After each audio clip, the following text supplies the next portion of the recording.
Hello everyone, welcome to What If Issei Fall in Love with a Princess Diva in Backrooms Part 4, Chapter 13.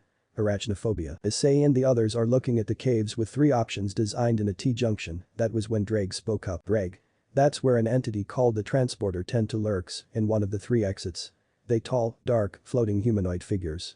Two of the three ways will continue as normal, but entering the third way will reveal a transporter at the end of the hallway.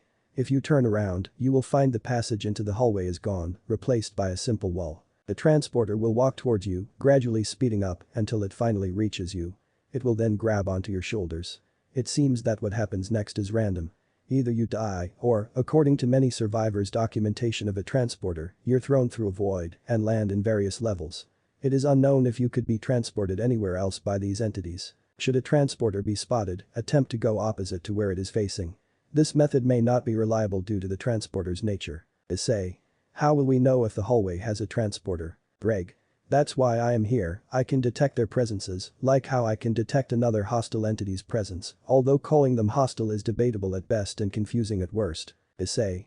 So lead the way, partner. Greg agreed and told them to walk down the first hallway, since he knew where to go and where not to. The transporter was lurking in the second hallway. Issei and the others are passing through the hallway without any issues, which was surprising, considering that this level is infested with entities, and lo and behold there was one on the wall. Greg. Partner, that's a crawler, destroy it immediately. Greg's voice was filled with fear and worry. This entity was as bad as a paralyze, if not worse than them. Issei took the warning and burnt the entity without hesitation. The infected spider screamed before being completely burned up alive. The fungus inside was also killed. Greg. The entity, codenamed Entity 17, crawlers are the collective name for all those affected by a certain, somewhat anomalous species of fungus. This fungus's growth is extremely aggressive, and the infection is present in abundance on many levels. Therefore, this makes crawlers an extremely active threat in the backrooms. The crawler fungus can only spread to humans through liquid and thrives in warm, dark, and damp places. It can only spread by contact to small animals or insects that are affected by it. Once these animals or insects reach stage 4 of the infection, they will become extremely aggressive and will attempt to spread the fungus through any means necessary. You may be bitten by an infected individual, which means that the fungus has already spread to you. There is no known cure to the crawler infection. The symptoms are much quicker than what happens when you get infected by a partygoer's bite, so basically this is a combination of a paralyze and a partygoer's entity, which makes it far worse. Issei. So how the hell did one of these get here? Greg. We are lucky that we haven't encountered any one of them since level 2, these things are extremely common on level 2, if anything goes, we should avoid them as soon as possible and move on. There are still many entities we have not encountered yet and should never encounter at all. Ruby and Ingvild ran behind Issei when they heard of this, and John and Naofumi were on guard. These entities are no joke and must be taken carefully. The others were also on guard, and they moved ahead with caution. This is a fungus, and if they stayed away from it, it would be better. Naofumi knew he was definitely not going to get a crawler shield, God knows what that thing really is. They moved on ahead, which signaled the end of the hallway. They then noticed the cave system seemed vast and expanse, which was surprising since the hallways before was either one way or a T-junction like the one where the transporter was waiting for them. On the plus side, these could take the gang to a level where it may be safer. On the minus side, however, they could die, or they could go to a level where they never wanted to go, which is something they needed to avoid, especially if they needed to leave the backrooms in one piece. They then noticed a smiler in the dark, knowing what they needed to do in order to prevent getting jump scared by that thing. They moved slowly without removing eye contact from the things. They continued till the smiler disappeared, which caused them to breathe a sigh of relief. Issei. Hey Drake, any idea how to get out of here? Drake. If you want to get to level 9, all you need to do is fall through the floor at random to get there. It is honestly unpredictable, so you can fall as little to as right now or sooner than later, just be prepared when you fall. Issei. Falling through the ground, huh, that's how most of us got here, right guys? Naofumi. So true, I just hope the folks back home are fine. It worries me that the demi-humans are still kind of mistreated, but I have a little faith in the queen, she should look after the two in my absence. The others nodded, not like they have important people waiting for them, and in John's case they want him either expelled or killed. Same was for Ruby, as they thought her standing with a criminal is worse than scum. While Ingvild had only her mother back in the human world, she highly doubted whether she would even worry for her, given that she abruptly woke up from her sleep and ended up here. Issei and the others noticed a huge hive full of ants. They were surprised that ants of all things would be present here. Greg then looked at the colony and spoke. Greg. Partner, that's a hive for Death Driver. Issei. Why the hell does every insect have to start with death? Greg. I have no idea, MEG just named them like that, they do not have time to find out their real names. Anyways, Death Driver are similar to ants back in real world. Death Driver colony has a queen Death Driver that lays all the eggs and a few male Death Drivers who breed with the queen when her sperm runs out. All of the others are worker Death Drivers. Death Drivers are very aggressive, so disturbing them is a no-go. When on the hunt they will form a column which will kill and eat whatever is unlucky to be in its way. When seeing a Death Driver column, it's better to just walk away from them and leave them alone. If the column is coming after you, use an explosive or throw food at them, giving you a few more seconds to get away from them. It is possible to tame a Death Driver queen before it lays eggs, which will then prevent workers from killing you, but finding a Death Driver queen that hasn't laid eggs yet is rare. Issei. Ooh, okay, let's just walk away from here. The others nod and leave from there. Thankfully the Death Drivers were in their own world to notice that anything has gone wrong. They then proceed to move on with their exploration to find out when they fall through the damn floor, which was itself unpredictable. They then notice a bundle of limbs, which make Ruby and Ingvild nearly puke out when seeing it. Even the others were quite disgusted on seeing it, especially Naofumi and John. Issei had a better tolerance, since he has seen far worse back in his homeworld, stray devils that is, so this is nothing new for the Red Dragon Emperor. Greg. Partner, that's a clump. John. Seems like a hand and leg and many more body parts just attached together in one, horrifying. Greg. Don't go near it, you should be alright. Clumps seem to be in a constant state of hunger, roaming levels in search of prey. When prey is found, clumps will make their way towards it. When within 8 feet, clumps will stretch out their longest limb in an attempt to capture it, bringing the prey towards their center to reveal a mouth filled with razor-sharp teeth. From there, the prey will be eaten. However, for unknown reasons, not many are known to attack right away. Although recently they seem to be pretty passive, since it did not attack you when you were in its range. Ingvild. Maybe it's scared of us, Greg. Probably, many state that clumps are now only aggressive when provoked, so just don't provoke it and you will be fine, and besides it just shows that one entity seems to be calmed down. It used to attack its prey mercilessly and now it seems to be minding its own business, let's just leave it alone. Aside from that, dead and even living clumps appear to have incredibly dry skin. We've demonstrated an attack on a few and their bones were found to be extremely brittle. Though it was rare, we did see a pair or more of eyes on a clump. The clump's eyes showed that it was crying, which confused everyone. They did not know why the entity seemed to be crying. Little then later it started wailing, earning sweat drops from everyone present. John. Seriously. Ruby. Let's cheer it up, Rex. I'm with you, Ruby. Issei. No guys, as much as I would love to cheer it up, let's just ignore it and get out of here, we don't want to provoke it. Ruby. But, Naofumi.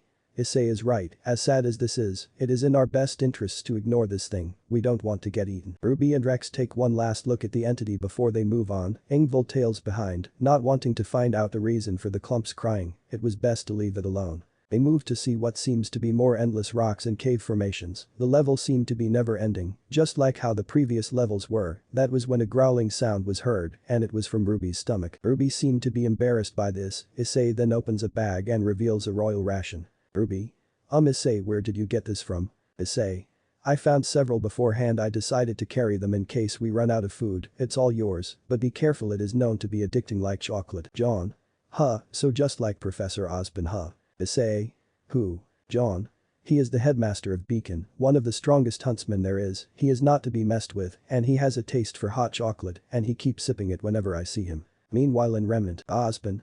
Achuo. Osborn wipes his nose, he wonders why he sneezed, he was perfectly fine, he then focus on looking for John, there have been some leads, and it was time to check them out. Scene change. Meanwhile in level 8, Issei and the others move on to the next area, after Ruby enjoyed consuming her royal rations, Issei had 7 of them, thankfully both him and Ingvild can stay hungry for a very long time, given their devil physiology, half-devil physiology, they then run into a horde of skin stealers and hounds, which they easily kill off without any issues. They have been nothing but annoyances at this point for the gang. After killing them, Issei noticed a bunch of MEG soldiers present there, he wonders what are they doing here. Issei. MEG, what are they doing here? Greg. I don't think Cage must have sent them considering that their uniforms seem to be slightly different than the ones, seems to be they are trying to reach out to someone, we should go and check it out. Ruby. Let's see what these soldiers seem to be up to. Issei and the others go to a soldier, after confirming that they are not an entity, Issei then asks. Issei. What happened here? MEG operative. Some wanderers seem to be stuck here, we are just trying to get whoever we can out of here, without trying to attract the entities. Issei and the others noticed that the road has been blocked and several of the rocks had fallen, creating a sort of blockade. It seemed to be the result of either an entity or a massive explosion that must have triggered an avalanche. Issei. Is it some entity's doing? MEG operative seemed surprised, he then asked. MEG operative. How did you know? Issei. Just a wild guess, give or take. MEG operative. You are right about that wanderer, it was because of a wrangler that tried to no-clip and instead ended up getting killed. It was the longest recorded to have ever existed at 90 meters, its death created an avalanche when it fell, resulting in several rocks falling, trapping many wanderers on the other side. Now we are trying to save whoever survived the avalanche. Ruby. Oh no, we should save them before it is too late. MEG operative. We have been trying to get into contact with the survivors on the other side, but there have been no results. Breaking the rock formation also seems to be a bad idea, given that more and more rocks just keep tumbling down. Issei. I think I might have an idea. Hey Drake, remember you told me about the move penetrate? Drake. Yeah, but I highly doubt you can use that move, given your medium demonic power, it would not take place. Issei. Damn it, we have no choice but to destroy the rocks, if we can get them out. Issei. Guys, we need to destroy the walls, if we can save the people. John. But won't I know how to save the people? Ruby, use your semblance to get the people out. And Nafumi, how many airstrike shields you can create? Nafumi. A lot. John. Good, cause we are gonna need it. And Ingvild, use your water abilities to defend and assist Nafumi in preventing the rocks from falling once Issei destroys the rock formation. And guys, can you help in getting the stuck wanderers out? MEG operative. We will see what we can do, wanderer. John. Good, Issei, do it. Issei understood and destroyed the rocks with a dragon shot, showing us the wanderers. They looked in surprise as someone had found and rescued them. Nafumi, on seeing more tumbling rocks, said, airstrike shield. 2 shields of green transparent in color had shown up, they prevented any more rocks from falling. Ingvild assisted him in using her water magic to prevent any more falling rocks. John then yelled, John. Ruby, guys now. MEG operative. You heard the man, let's go and save those people before an entity hurts or kills them, especially those crawlers. Ruby along with the men from MEG and the others saved the people. Thankfully there were no crawlers or any other entity present. Ruby used her semblance petal burst to rescue the wanderers, and she was able to create tailwinds allowing to rescue the trapped wanderers. Issei did the same and used his balance breaker to assist Ruby. Issei also grabbed the wanderers and took them to a safe location. This continued for a while before they were all safely sent to a place next to the MEG operatives. Even the soldiers managed to get the soldiers out. After everyone was out, John used his aura amp to assist both Ingvild and Nafumi in preventing the rocks from falling. They could see the dead 90-meter wrangler, who had a face similar to that of a human, making it recognizable as a male. The MEG operator then spoke. MEG operative. Thank you for your support in rescuing them. We have been trying to reach them for 2 days. Without you we would never have been able to help them. Issei. Oh no, are they? MEG operative. Worry not, we have supplies and water, and yes, it is UV sanitized, and they will be fed before we find a way out of here. Issei.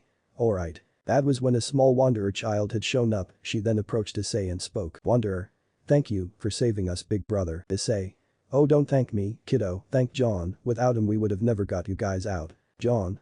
Hummy. Issei. Yeah, without your plan we would have never rescued those people. Ruby. Totally, your plan saved them, we only executed it. Ingvild. Agreed, even I would have never rescued everyone without you, and Lucifer knows how long they would have been stuck behind those rocks. Nafumi and Rex nodded in approval. The child then approached John and spoke. Wanderer. Thank you for saving us, big brother. John was nearly about to cry. It has been a long time since he had been thanked. He then spoke. John. Just look after your parents, little one. Not everyone has the privilege of having good parents. Take care. The child nodded and went back to its parents. The others smiled at them. Ruby then spoke. Ruby. Told you, you will be cared and recognized sooner or later. I am happy that it is now. John. Yeah, totally. Issei. Now guys, let's head to the next area, we still are in a class 5 level. The others nod and they proceed to move on. John is thanked by the MEG agents for his service and leadership ability. He was given a neon water for his services, which Issei told him to keep it safely since it was rare. They then walked ahead to see a huge spider ahead. It hissed at them and tried to attack them. It tried to bite in order to infect them. Issei dodged the attack. Well, he was in midair. Drake then spoke. Drake. Partner, that's a Frankenspider. These things are amongst the worst when it comes to the level exclusive entity arachnids of level 8. Issei. A Frankenspider, is it the same as the monster Frankenstein? Issei landed on the ground. Drake then spoke. Drake. Sort of, it has really immense regeneration properties. Aside from that, the bite is known to be quite venomous, however it can be destroyed. Just aim the attack at its gland to destroy it for good. Issei. Understood, Ascalon. Blade. The boosted gear announced and Ascalon came out. Issei aimed the sword tip at the gland at speeds faster than the spider could detect. He then stabbed the creature at the gland, killing it instantly. Naofumi then approached it and picked a piece of the gland, creating the Frankenspider shield, which allowed him massive regeneration and durability, as well as the ability to climb walls. They then moved forward only to see a huge spider. She is about 7 to 10 meters in length and will easily tower over most humans. Greg. Partner, that's not good news, that's a queen spider, the queen of all the normal arachnids present here. John then sarcastically responded. John. Great, a mama spider, that's all we need. The queen spider immediately attacked and tried to smash Ruby. However, John slashed off the leg that tried to attack the queen. She howled in pain and tried to bite John. However, a shield defense from Naofumi prevented her from hurting John. Issei then decided to activate illegal move Triana. Issei. Armor release. Change Star Sonic. Once Issei was close enough, he yelled. Issei. Welsh Draconic Rook. Change Solid Impact. Issei smashed into the spider, breaking the fleshy abdomen of the queen spider. The queen spat out all of her poison on the cave, eroding it. Issei then grabbed the creature and swung it thrice, making the thing dizzy. Issei. So long, gay Boser. Issei sent the thing flying it, then crashed onto a bunch of rocks, which fell on it, crushing its skull, killing it instantly. Several spiders came to look at their mother and tried to attack Issei. However, Rex killed many of the attacking spider with its claws, while ingvild drowned several of them with her water magic. Eventually, most of the spiders belonging to the mother either fled the scene or were drowned or maimed by the group, leaving Issei and the others alone. They then proceeded to move on ahead and saw that they were towards another dead end when suddenly, Issei. What the hell, why are we falling through solid ground? John? I don't know. Everyone was confused as to why they are falling through the ground. They then fall through while screaming for help. Many of them then wake up in a darkened suburb. Everyone is present minus Issei. Ruby? Hey guys, where is Issei? John? I don't know. Naofumi? He must have not fallen far from here, let's look for him. Everyone? Right, but Issei. Issei on the other hand wakes up in a hospital room with red lights and a blaring exit sign, wondering where he is. Drake then speaks. Drake. Oh no. Scene break. Chapter 13.5. Run for your tucking life. Issei woke up to what seemed to be a hospital with red blaring lights, signaling what seemed to be danger. Issei. Hey Drake, where are we? Drake. Run, partner. Issei. What's the matter? Drake yelled. Drake. Just fucking run. Issei then looked to see himself being chased by a horde of hostile entities. Skin stealers, fastlings, hounds, partygoers and many more entities were made out by Issei. Fear ran into his mind and face since a very long time. He did not think twice and started running. He then asked, Issei. Where the heck am I? Greg. I never thought you would end up here. This is level where you can only be sent at random. Now don't ask many questions, save your energy and just keep running. Issei. No need to tell me twice. Issei kept running. He then saw that there is nothing but a straight hallway. On the way he could see some energy bars on the way. Drake. Partner, grab those immediately. Issei did as Drake told him to and grabbed those energy bars. Issei did not bother and he consumed the 2 of them immediately. He kept running as he did not stop. He ran for 2 kilometers at this point. There was still 8 more kilometers to run and he is going to need all the energy he can get. The entities were not stopping. Thankfully, with Issei increasing his speed, the distance between him and entities seemed to be constant. For some reason the entities were able to catch up with him. Despite Issei being in his balance breaker right now, Issei felt that this level was designed to deal with him. Whoever sent him wanted him dead, and this seemed to be the perfect level to murder him for good. Issei. Drake, should I use illegal move Triana? Drake. Normally I would recommend, but there seem to be obstacles on the way like hospital beds, tables and if really unlucky clumps, and these are known to be pretty aggressive, not to mention you are exhausted given your run in level 8 and you need to save your stamina for level 9, that's why for now just stay in your balance breaker, that seems to be enough and don't stop running, no matter what. Issei understood and continues running. He noticed a clump on the way, he killed it with a dragon shot and kept on running. He then consumed one of the energy bar to maintain his stamina and continued running. There needed to be an endpoint which he needed to figure out soon. 4 kilometers had passed and Issei started to feel exhausted. His legs started to pain. Knowing this he consumed his second energy bar. He might have to go Triana for this one. Not to mention the weight of the bag was not helping him in the situation. He did not have time to grab a bottle of almond water or royal rations to help suffice his exhaustion.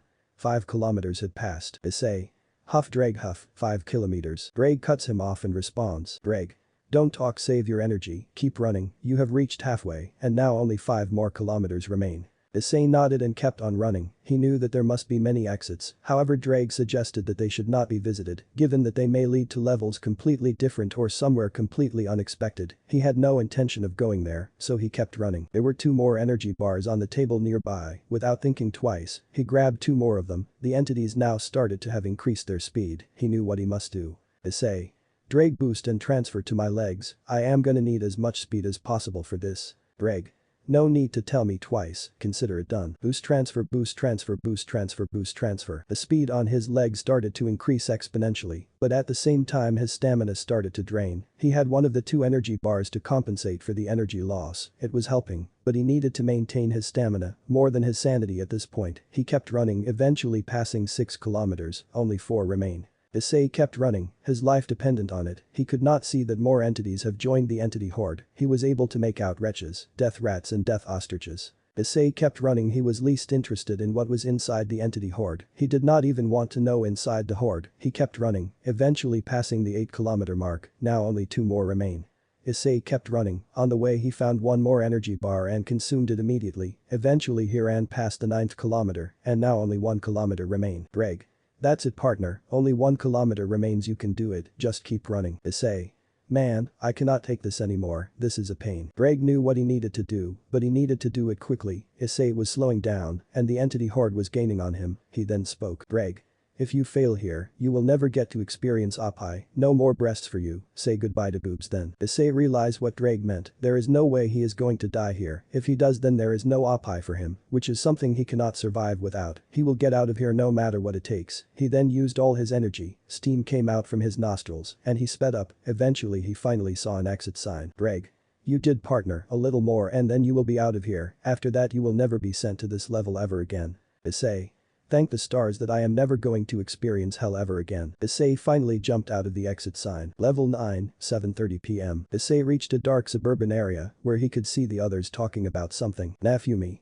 Alright guys, let's split up and look for Issei. Everyone. Right. Issei. Hey guys, looking for me. Everyone rushed on hearing his voice. Rex hugged him, which he returned. John then asked. John. We fell together, so where the hell were you? Issei. I have a story for you guys, but first let's go inside. Being outside is not safe, we are far out in danger. Everyone understood what he meant. They all then went inside a modern era house, where Issei told them what had happened to him. Scene break. Chapter 14.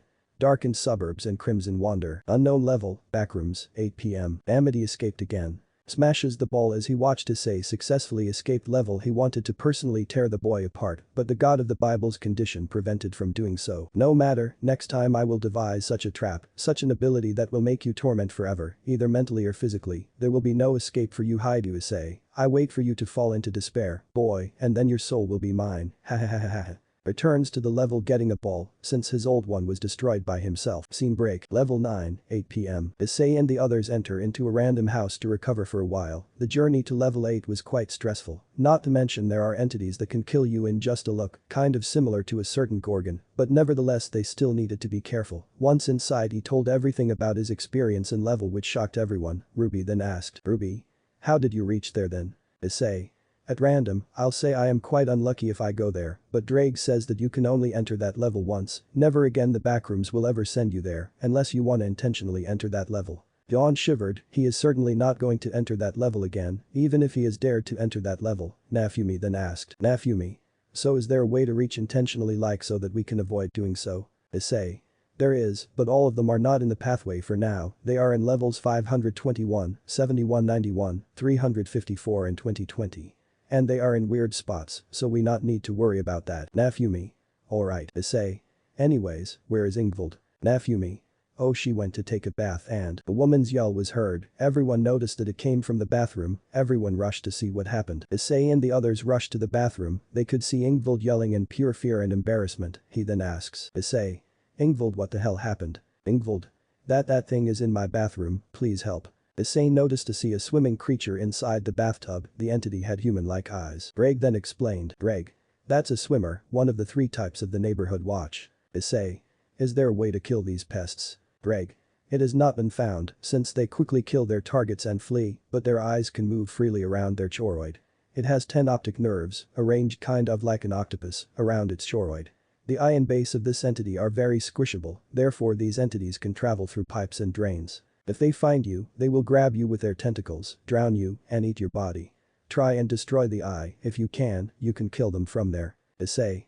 Alright. The swimmer noticed Issei and tried to grab Issei using its tentacles. Issei activated Ascalon and stabbed the eye, while dodging its tentacles.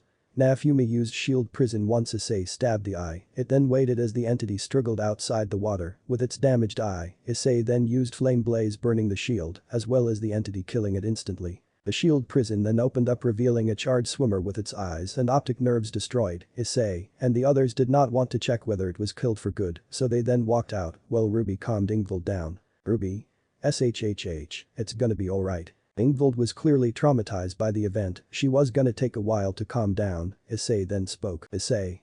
We can easily get out of here, there is no weird way to exit, although we might have to walk a lot. John? That's not a problem, so how much we need to walk? Issei. Around 100 to 200 miles, but worry not, we just need to follow the metal arrow signs, so it is pretty much we need to follow, and we should be at level 11. Naofumi. Level 11, the same place which is basically one of the most common safest levels. Issei. Yes, John. Cool, so when do we leave? Issei. Once Ingvild recovers, that run-in with swimmer from the neighborhood watch traumatized the poor girl. John. Yeah, I wish I could have helped her. Issei. Don't beat yourself up, John, I will go help her, let's just prepare for getting out of here. Issei goes inside where he could see Ingvild crying and Ruby trying to console her, he asked Ruby to stay and he went and talked to her. Issei. Can you tell me everything what had happened? Ingvild wiped her tears, she then nodded and responded. Ingvild. I was taking a bath, I removed my upper clothes, only to see this thing swimming inside my bathroom, I backed up immediately, but this thing saw me and lunged at me, I was able to use my magic to keep it away, after that you heard my scream and Issei calmed her down, he kept rubbing the half-devil's back, he then spoke. Issei. That thing is long dead, it's alright, we are here with you Ingvild, we will always be here with you, here I have some almond water, drink it. Boost transfer. Issei transferred his power to the bottle of almond water, he then gave the bottle to Ingvild and she drinks the bottle, she felt refreshed with the enhanced water, she then calmed down and cooed to the Red Dragon Emperor, she started to have a small crush, ever since he saved her from Tiny's attack, she then sleeps for a while feeling relaxed since a very long time. Ruby then smiled and left and she then joined the others. John. How is she doing, crater face? Ruby. 1. Stop calling me that vomit boy and 2. She is sleeping cozily with Issei right now, we might have to wait for a while, she needs to recover. John. And you stop calling me, vomit boy then Rubes. Ruby blushed by the nickname, she then sat in the couch opposite to the house, Naofumi looked at the only one who is single and thought. Naofumi. Raftalia, where are you? I need someone to talk to in this new world. Rex consoled Naofumi, Naofumi then responded. Naofumi. Thanks Rex, at least someone understands me. Rex nodded, he could not blame his master for helping his team member, and now only these two are together. The dollface may not have a girlfriend, since the creature prefers and can only reproduce asexually, so he will forever be single. He is happy to have met Issei, given that he treats him like an ally rather than a slave, and is pretty friendly towards him when no one else is. He was known to be pretty alone before even meeting his master, rarely socializing with others of his kind. Inside the bedroom, after a while Ingvild wakes up from her sleep, she then looks at Issei who was busy looking and responding to the chats in the phone, he then looks at the Leviathan princess and smiles. Issei then speaks. Issei. Morning, Heim. Ingvild blushed at the nickname, she then woke up from Issei, and the Red Dragon Emperor smiled, he then calmed Ingvild down and spoke. Issei. Now let's leave, we need to traverse 200 miles, it is gonna be a long journey, so we need to be prepared, so let's leave Heim. Ingvild. Right, and before you go thank you Ice. Issei. Heh, worry not, you still mean a lot to me, since you are one of us, I don't wanna lose any of you, so let's go and walk this journey, alright. Ingvild nodded and smiled, she along with Issei came outside the room, John then teased. John. Oh, I hope nothing sus happened inside the ROOM. Ingvild and Issei blushed, Ruby smacked John's head, while Naofumi and Rex chuckled at the pity, Issei then spoke. Issei. Worry not John, nothing happened between us, you handle your case alright. John blushed, he wanted Issei to stay quiet, Naofumi then spoke. Naofumi. Alright, enough teasing guys, now let's get out of here, we need to travel a lot, okay? Issei. And worry not, there are houses everywhere since this is a suburban area, so we can rest there in case any of us gets tired, so worry not, plus some of these houses have food and almond water, so we can recover there, although none of the appliances work because there is no electricity over here. John. Then who the hell kept them here? I mean these things are next to useless, so the only problem is when we step outside, the entities will come after us. Naofumi. So are there any new entities we need to worry about? Issei. The one which Ingvild encountered was a neighborhood watch entity. Sorry Heim. Ingvild. It's alright. Issei. And the other one really scares me, it is called the Mangled, and these things even scare me. The others wondered what this entity is that it scared Issei. John then asked. John. Issei, what's this mangled entity? Issei. The mangled entity is basically large and very tall entity. These creatures have long limbs and are very spider-like with a more human-like head and face. These entities are extremely dangerous but are also very rare to encounter. These entities will be typically seen alone, among the trees or crawling over houses. They are very hostile and will attack on sight, but they can only appear during a special event. Nafumi. And what is that special event? Issei.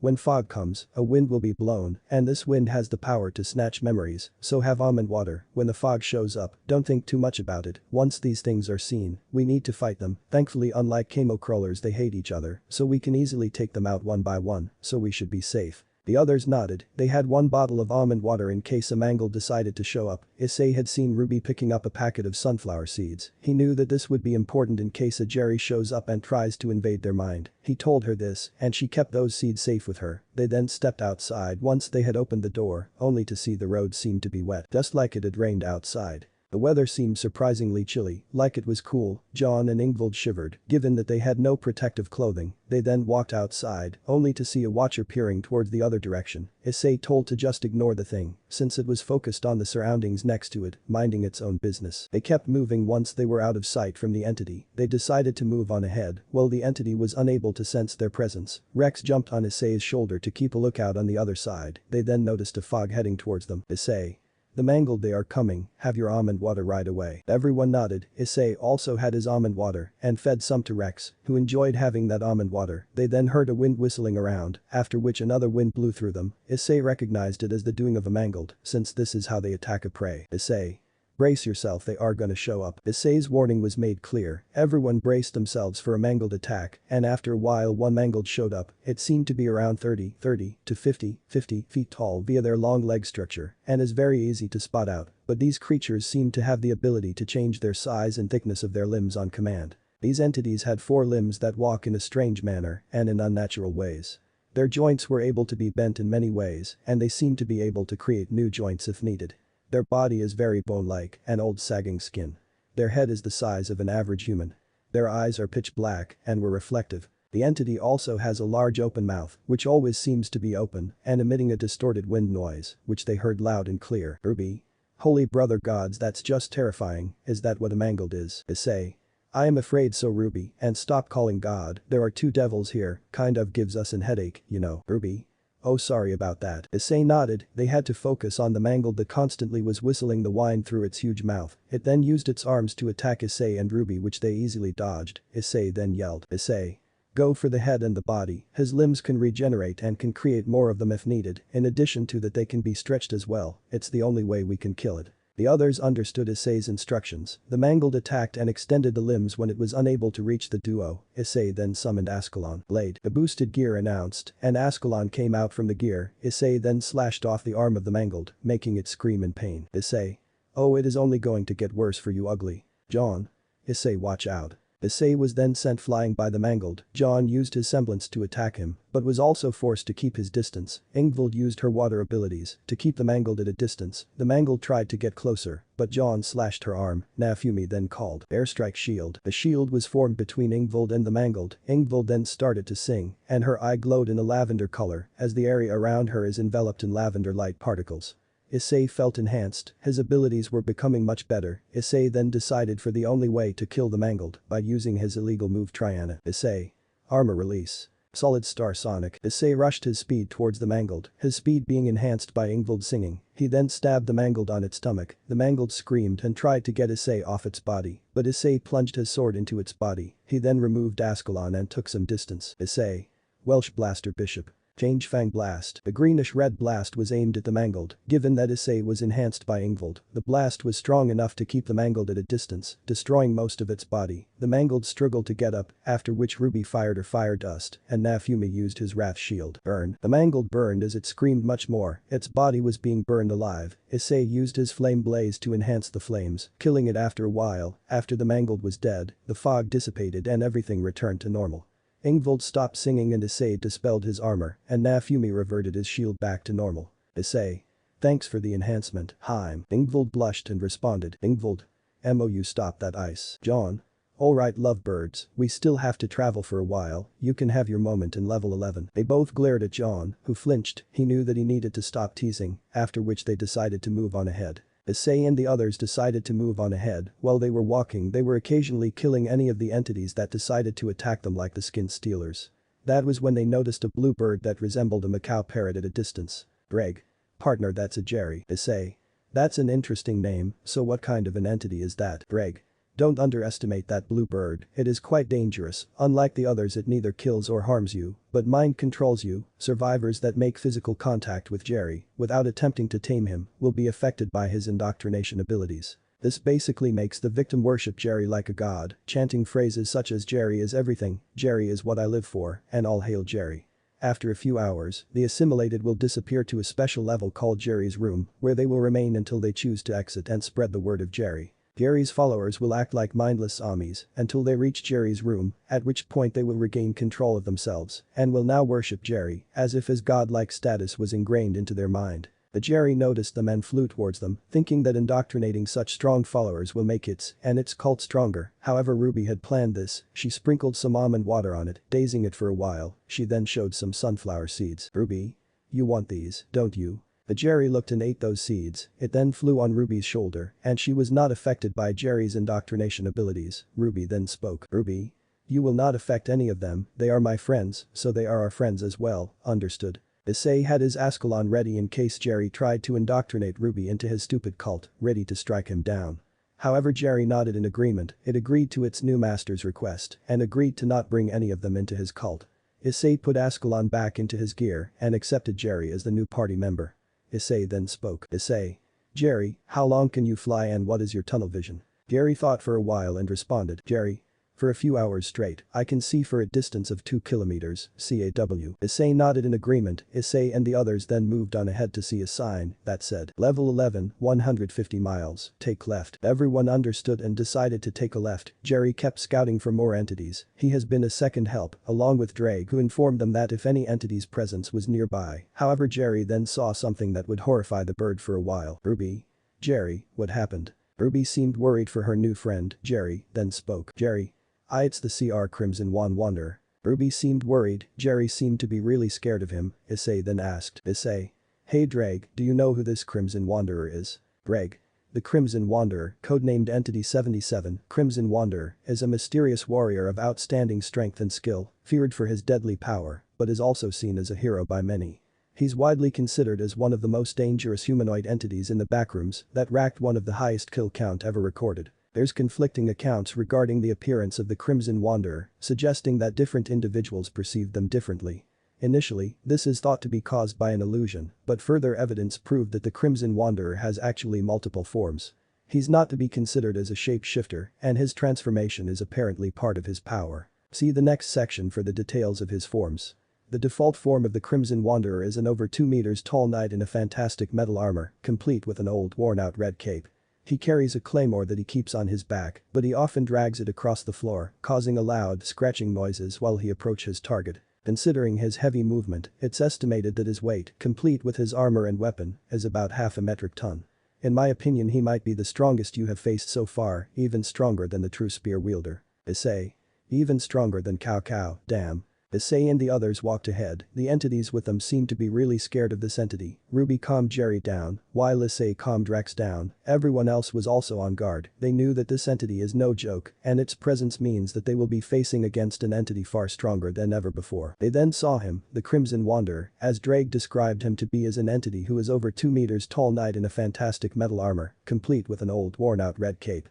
He carries a claymore that he keeps on his back, but he often drags it across the floor, causing a loud scratching noises while he approaches his target. Considering his heavy movement, it's estimated that his weight, complete with his armor and weapon, is about half a metric ton. The Crimson Wanderer seemed to be fighting what seemed to be a woman, however it did not seem to be a woman, she was completely glitched and distorted, reversed and not at the same time.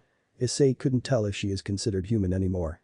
The woman on noticing them immediately attacked them while the Crimson Wanderer screamed. Crimson Wanderer. Watch out. Issei and the others dodged, he immediately transformed into his balance breaker. Welsh Dragon balance breaker. Issei. Drake, who the hell is this woman? Drake. Very bad news, partner, she is the entity known as the Glitched Goddess, codenamed Entity 111. The Glitched Goddess was supposedly the first ever wanderer to walk the face of the Backrooms. She has been doing this long before even humanity advanced into modern civilizations, yet has a modern name. MEG do not speak of it as it attracts her, like metal going face first at a magnet. Her body is very human in appearance, but don't let this fool you, she is anything but that. She has many cults, shrines, monuments, statues, historical artifacts, events, and even historic locations all hidden throughout the Backrooms. Nobody knows where such items are found, which has been estimated to be 3,000 years old. She is corrupt, evil, a monster that devours our existence and preys on it. She toys with us, fights with us, and even sacrifices us to something all the more sinister than we could ever imagine. Something worth noting of a doomsday device. It's not worth going after Angela, especially since we have all been suffering for so long. She caused the glitches, she created the monsters that lurk in these eerie corridors, she is a god, or at least what she seems to be. The Crimson Wanderer approached the group, he then asked, Crimson Wanderer. Are you guys alright? Issei looks at his group and they all nod, he then speaks. Issei. We are all fine, none of us are harmed. Crimson Wanderer. That's good, now you all should leave, I will protect you. However, Angela was not having any of it, she then spoke in a glitchy tone. Angela. I am sorry why I can't let you escape. Issei saw this and knew that they will have to fight her, the chances of them winning is low, but they will still take the chance. The others also knew that judging by the description, they must fight her at some point. Issei. We can fight, there is no way she is going to let us go that easily, we have no choice. The Crimson Wanderer pondered for a while, but before it could do anything, Angela shot a blast at the group. Issei responded with his own dragon shot, deflecting the energy blast. Crimson Wanderer. Very well then, let's fight together. Everyone got ready to fight Angela, they have no choice in fighting her, since she was not going to let them pass. John was the first to charge at her, Ruby fired her dust rounds to keep her occupied, but they did little to nothing as Angela swatted them like flies. Issei caught John, while Naofumi caught Ruby. They both then asked, Issei and Naofumi. Are you two alright? John and Ruby gave them a thumbs up, signaling that they are alright. Crimson Wanderer then spoke. Crimson Wanderer. Don't let any of her attacks hit you, she can send you to the void, although she prefers to toy with her prey and deceive them, rather than outright kill them. Angela then laughed and responded. Angela. Don't give them full se hope. Crimson Wanderer, there is no hope for you ha ha ha ha ha. Issei. Does she always speak like this? Crimson Wanderer. Yeah, she can't even speak normally, I pity her. Angela. Saint op ignoring me, we are in middle of a 5GHTUK now. Angela fired a much stronger blast at the gang in anger. Issei went into his illegal mode Triana mode and yelled. Issei. Welsh Blaster Bishop. Change Fang Blast. Issei fired his blaster at the attack from Angela, which was a glitchy distorted attack from the goddess, however it was not enough. The Crimson Wanderer also assisted in blocking the attack. Eventually they were able to block the attack and protect the others, however she fired another blast this time Naofumi used his shields to protect them from the attack. He managed to defend everyone but was pushed back as a result, while Ingvild and the others focused on dealing with the other entities, which had tried to ambush the group, mostly hounds, skin stealers, death ostriches and death rats. Angela.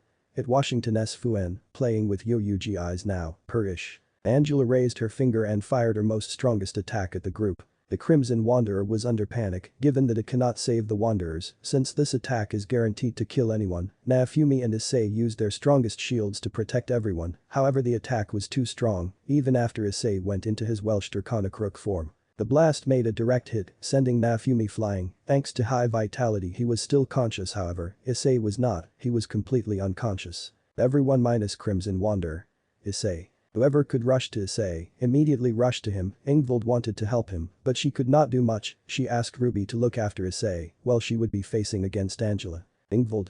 You will pay for hurting him. Angela smirked through her glitchy face. They all began fighting the glitched goddess, while Issei was still unconscious. While unconscious Issei entered into his mindscape, he saw the same past hosts looking at him. They then spoke. Host. You must use the Juggernaut drive if you need to defeat her, and we will make you perform it. The hosts all channeled their negative energy into Issei, trying to get him to his side, however Issei was determined, he was not going to submit into power like this. He then spoke. Issei. You will not let you old geezers control me, I will not low see. Host. You must, it is the only way you can save your friends. Issei. Never. Issei broke free from the control, shocking the past hosts. He then spoke. Issei. I will become strong on my own will, I will never let them conquer me, I will never let this power be driven into my head. That's the spirit. Issei looked on to see a white-haired man. He then noticed that he is not one of the past hosts of the boosted gear. He then asked, Issei. Who are you? I am a past host of the Divine Dividing. I am here because of the time when you absorbed the piece of the balance breaker of the armor. I am here to help you, cause I believe that you will bring the two dragons to a destiny that none has ever seen before. The past host raises his hand and makes an aura of light, which helps him fight against the hate of the past hosts and protect him from the hosts. Issei then knew what he needed to do. He decided to bring the hosts in a new future which he will show. The hosts then began the chant for the Juggernaut drive. Hosts. I, who shall awaken. Issei countered with his own new chant. Issei. I, who is about to awaken. Hosts. Am the heavenly dragon who has stolen the principles of domination from God. Issei. Am the red dragon emperor who has discarded the principles of domination. Hosts. I laugh at the infinite and I grieve at the dream. Issei. I shall walk the road of righteousness by having infinite hopes and dreams. Hosts. I shall become the red dragon of domination. Issei. I shall become the king of Crimson Dragon. Hosts. And I shall sink you to the depths of the crimson purgatory. Issei. And I promise you all. I shall show you the future which shines in true crimson light. Issei broke through the cycle of hate with the help from the past host of Albion. One of the hosts then spoke. Host. You will show us the future. Issei.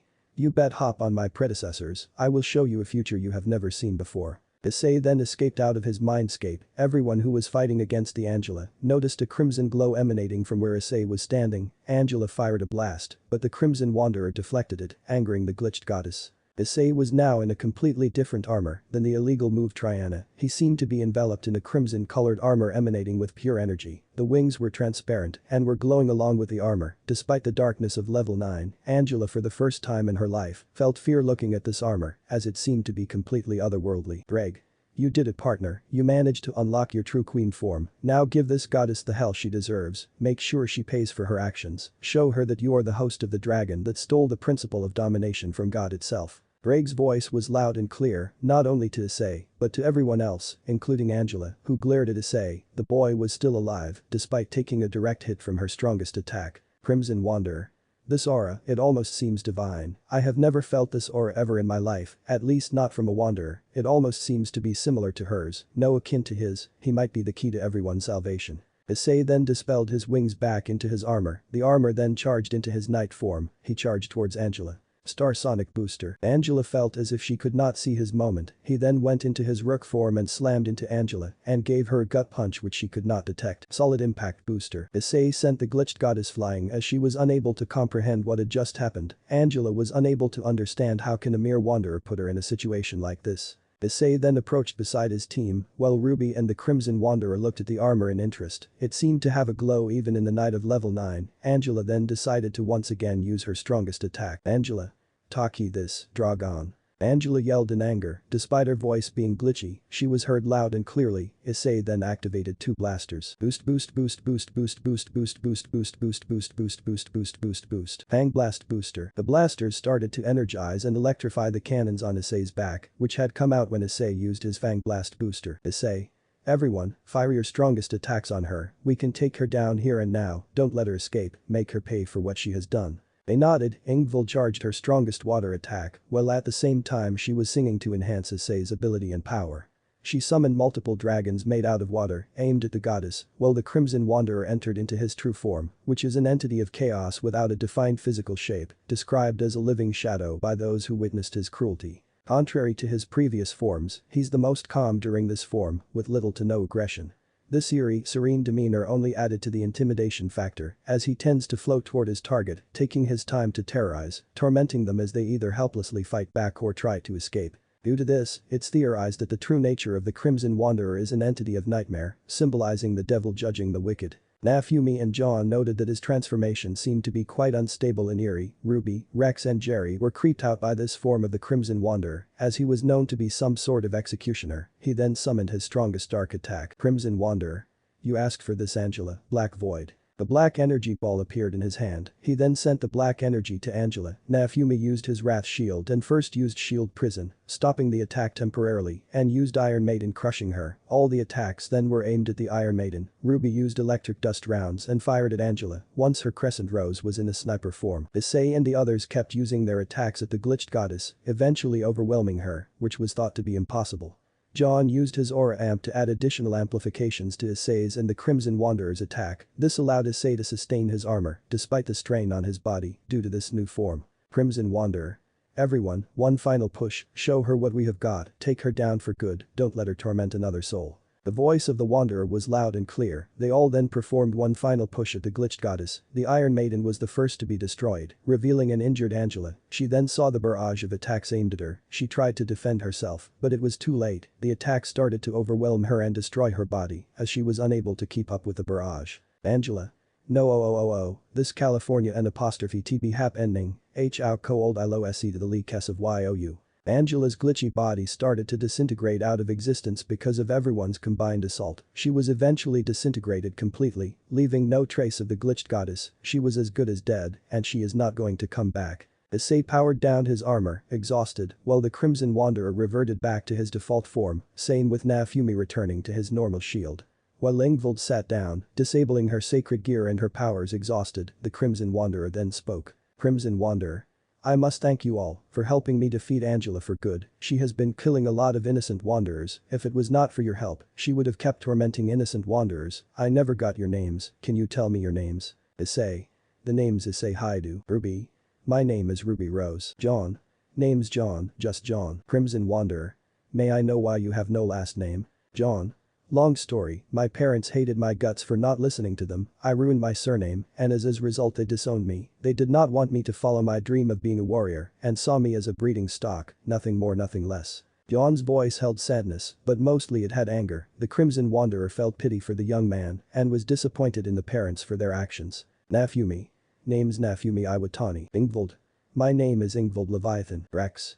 Hi, I'm Rex a Dollface, a pleasure to meet you. Jerry. And you know me, Crimson Wanderer. Crimson Wanderer.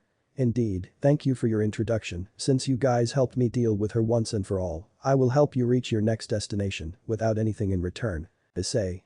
That means a lot to us, Crimson Wanderer. The Crimson Wanderer nodded. They still had 100 miles to travel before they reached level 11. He assisted in taking down entities, and with his help the teams managed to not only avoid several entities like death ostriches and striders from the neighborhood watch, but they were also able to kill watchers as well, along with several hostile entities like hounds, skin stealers, the mangled, which took much less time, since they were well prepared thanks to Jerry and Drake both noticing any incoming fog, wretches, death rats and smilers. They also noticed an Anthicas, which was a kite-like entity that warned the group of an horde of entities approaching them. Drake informed them to take them seriously, and they all agreed to the dragons, saying. Given that the entity horde was pretty high, judging by the amount of kites present, they followed the kites and were out of danger. The kites then exploded once out of range, revealing sounds of children cheering. Eventually, after traveling for a long while, the neighborhood started to change, resembling to be that of massive skyscrapers. The entity count also reduced, which meant that they have reached level 11 successfully and safely.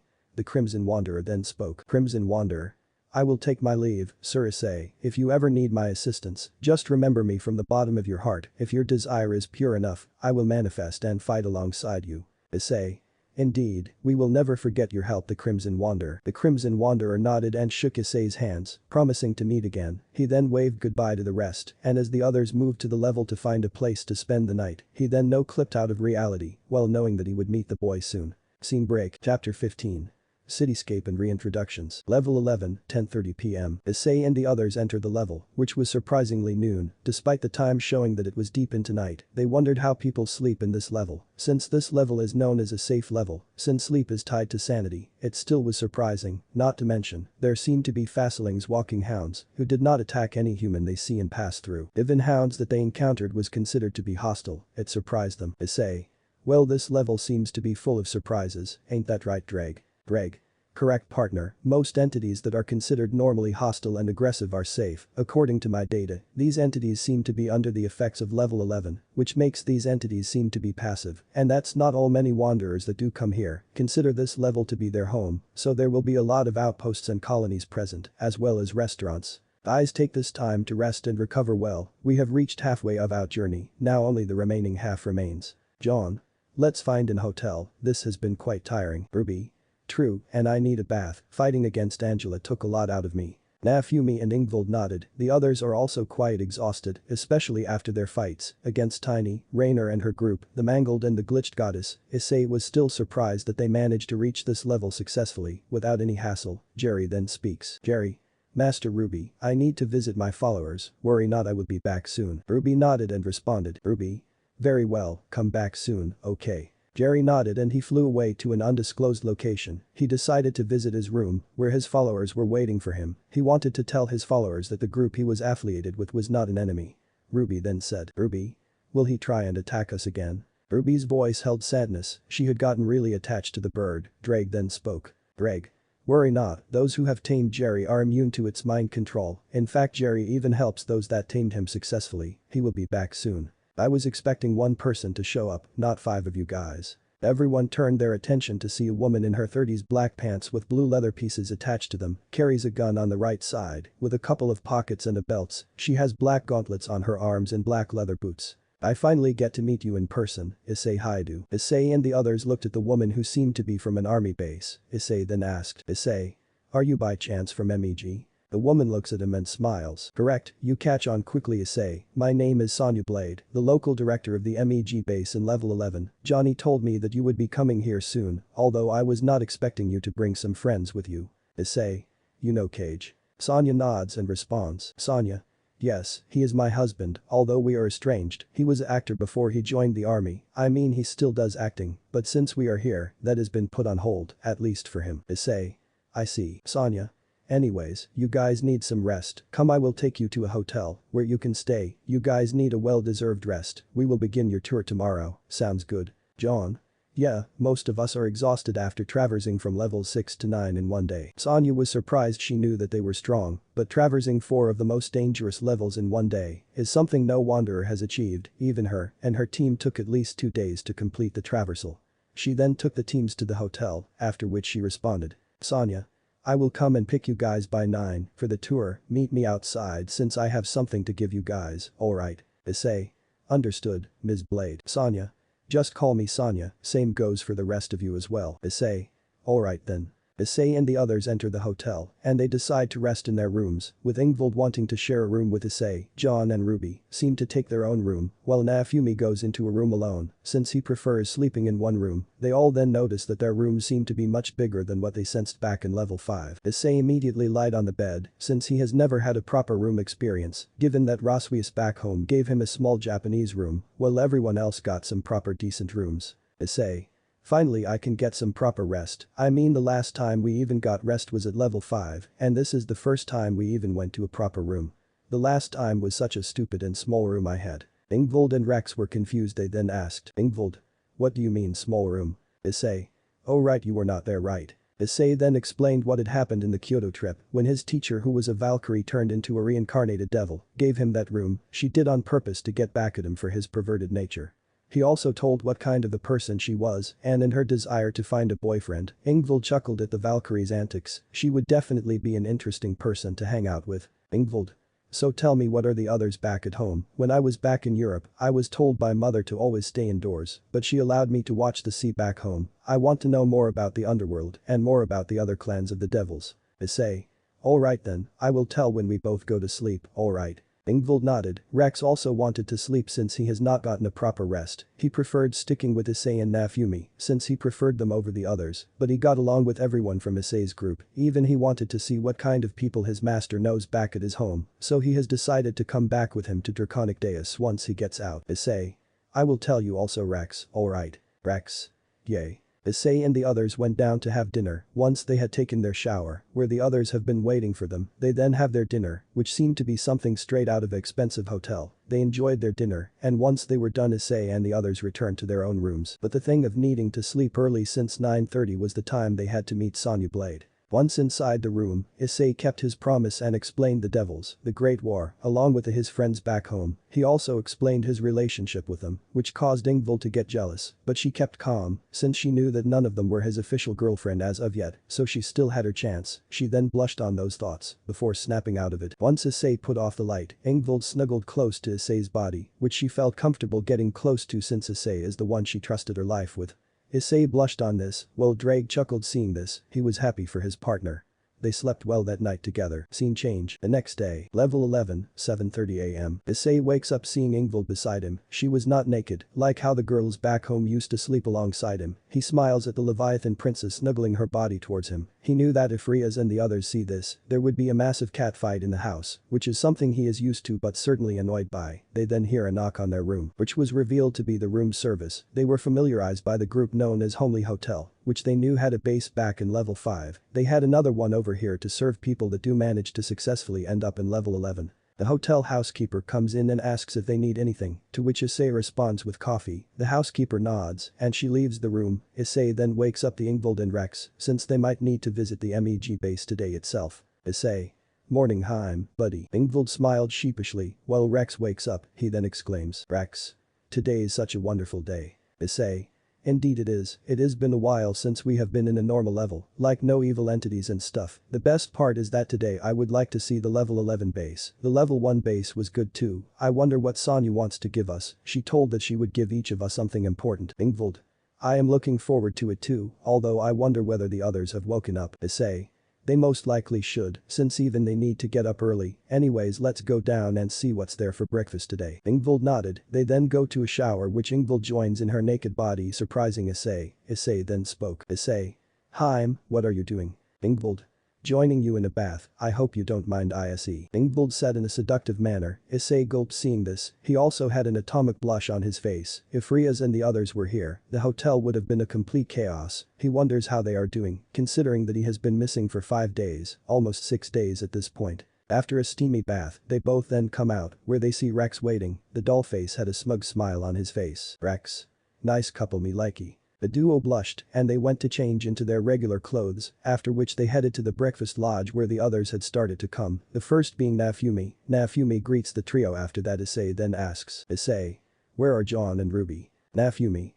They are coming in a minute's time. They will be here. Oh, there they are. Ruby and John join in wearing casual clothes. Even Nafumi was wearing casuals. Nafumi was wearing a green sweater and a grey track pants. He had his shield in the same position it usually is. He can't get rid of it after all. Ruby. So guys, what's the plan for today? John.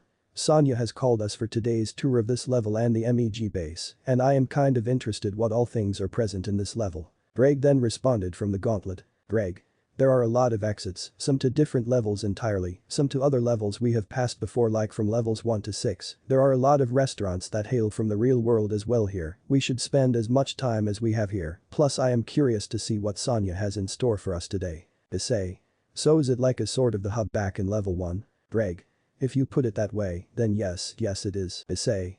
We still have an hour and a half left, let us enjoy the breakfast here, and then we will meet Sonya Blade. Everyone. Right. Issei and the others went to get their breakfast, which was nearly the same, since they were having food at the same group that used to manage the hotels in the backrooms. It was single fried egg with some meat, along with potato salad, bacon and some noodles. Issei had also taken a glass of orange juice to consume. He was going to enjoy this as much as he could. He then took a while to have his own food.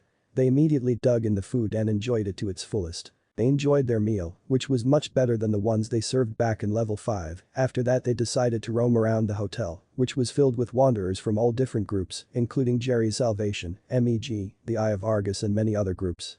They also saw a swimming pool where they would visit once they finished their tour, and whatever surprise Sonya has for them. Outside the hotel, 9:30 am. Issei and the others enter outside the hotel, where they could see Sonya and a few MEG soldiers beside her. He then says, Issei, good morning Miss Blade. Sonya. Issei, just call me Sonya, and speaking of which, I never got your names. I only know of Issei and Dreg, but the others, I do not know of. They began to introduce themselves one by one. Nafumi. Name's Nafumi Iwatani. Ingvild. My name is Ingvild Leviathan. Rex. Hi, I'm Rex, a dollface, a pleasure to meet you. John. Name's John, just John. Ruby. My name is Ruby Rose. Sonya knew that something bad must have happened to the blonde boy since he did not have a last name, but the thing she noticed was Ruby's last name, Rose. She only knew of one other person that had that name. Sonya then asked, Sonya. Rose. Ruby, by any chance you know someone named Summer? Ruby's eyes widened. Even John had a look of surprise. She did not know what the local director meant. How could someone, whom she has met for the first time in her life, know about her mother? Ruby. Summer, that woman is my mother. Ruby was on the verge of tears. Her mother was always a touchy subject to the young girl. John kept his hand in an attempt to calm her down. Sonia then spoke. Sonia. You do look awfully like her, Ruby. Come to the base, I have met your mother, she is inside the lab right now, working on a project, she would be surprised to see her own daughter here and would love to meet you, she has been here since a long time, around 12 years. Ruby nodded, her mother was still alive, she could not wait to meet her, she wanted to use her semblance to reach her, but she avoided that given that she could end up in a completely different level, and without anyone to guide her, she would take forever to get back, since the Backrooms is a completely new territory, even for a huntsman in training like her. The gang followed Sonia around, since she was the guide to this entire level 11, Sonia informed them about the different exits that they can go to. Sonia. Alright, different levels tend to go through different exits, like entering one of the buildings might lead you to completely different locations, so be careful, worry not, different buildings have been tagged with the levels it leads you to. So be careful and enter at your own risk. Everyone nods and agrees there, they could see the levels tagged with a number on it, Ingvild then asks. Ingvild. Are there any dangerous levels we may end up by accident? Sonia. Many, Ingvild, many, like for example level 32 has a dangerous entity called the Skeleton Queen who is pretty much the controller of this level. Once you enter there your fate is in her hands, if you stay positive with her, she will be friendly. Ingvild gulped, she seemed to be a dangerous threat. They then moved on to see multiple restaurants, a radio shack, malls, and many more real-life locations. This seemed to be the only city-like area in the Backrooms, which is safe. They then kept walking to what seemed to be a giant base. Sonia. Welcome to MEG Base Beta, the second largest MEG base in the entire Backrooms. And the fourth main base of the major exploration group. Issei and the others looked at surprise given the size of the base, it was surprisingly big. They then decide to enter this base, which had soldiers in training as well as some facelings, helping them train and test the facilities around. This surprised Issei as the MEG base he had been earlier in had only been meant for humans, as he could not see any faceling present in that base. And even if there were any, he would not have encountered any since facelings aside from level 11 are considered to be extremely unpredictable and must be dealt with carefully. Sonia. The people here train on a daily basis, we sent people to explore unexplored, undocumented, enigmatic, as well as dangerous levels. These levels are no joke, since we gather most of the data which allowed us to reveal the entities as well as the exits to this level. Issei. But won't this kill a lot of people, given that some of these levels are considered dead zone levels? Sonia.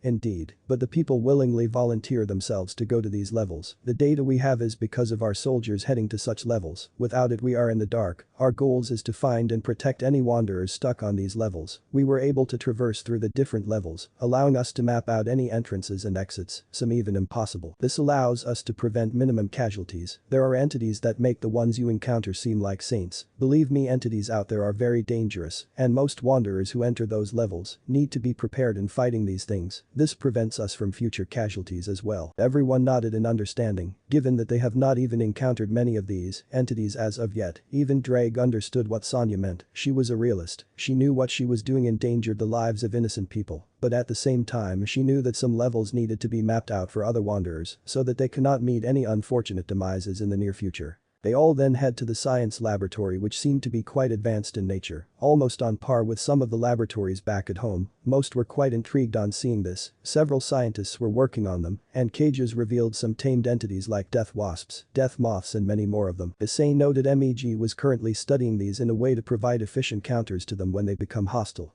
Sonia and the others then continued to move inside, where they could see Jax and a woman who looked like an older version of Ruby working on a project. Alright Jax, do you think this is enough? Jax. I think we are almost done with it, plus the mechanical dragon we have been working on, it shouldn't be much of a problem. I hope, this thing kind of seems to be quite bulky, I just hope the one we are designing this for does not mind wearing this. Jax. Worry not Summer, Issei will not mind, I have met the boy and he seems to not hold discrimination towards anything and was more accepting of others, he even helped us back in level 1, against the entity horde I told you about back a day ago, he is a good kid. Sonia. Hey guys, I have brought them. Summer was confused, she spoke. Summer. Them. Issei and the others showed up to them. Summer notices and recognizes Issei, but she also sees someone which would surprise and shock her. Her daughter was here in a dangerous place like this, she then spoke in a low voice. Summer. Ruby, is that you? Summer recognized her daughter, even after 12 years, she still recognized her. Ruby then screamed. Ruby? Mom. Ruby immediately used her semblance to rush towards her mother, which she easily took it without any problem. She immediately grabbed her daughter and embraced her. Summer. I missed you Ruby, my daughter. Ruby. Mom. Ruby kept screaming while at the same time she held her mother tightly. She was weeping. It has been 12 years since her mother was presumed dead. Summer herself was crying. She hasn't known her family or what she was doing since the last 12 years. What she was doing, how she was doing. The others smiled and left them so that they can have their moment while they wait outside for them. Outside the science room, 12:30 p.m. Issei and the others head outside. That is when John says, "John. It's so nice that Ruby is with her mother, right guys?" Nafumi. Indeed, although I have not known much about her, she seemed to be having a bad past, like she seemed to be torn apart. Well, I am happy for her. The others agree. They decided to give Summer and Ruby some space. Sonia was especially happy that she has finally met her daughter after so long. She got along really well with Summer, even becoming close friends. She then said, "Sonia.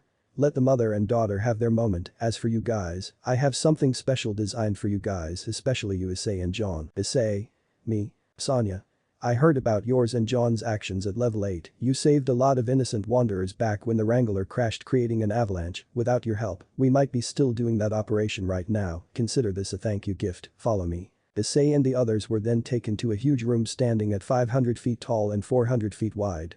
Sonia started the lights inside the room. It first revealed a mechanical armor suit, as well as a huge mechanical dragon that seemed awfully made out of real flesh, but there were mechanical parts inside them. It seemed to be a Welsh dragon, which seemed to be 150 feet in height. Greg was especially surprised to see someone make a near copy of himself when he managed to see it. Sonia.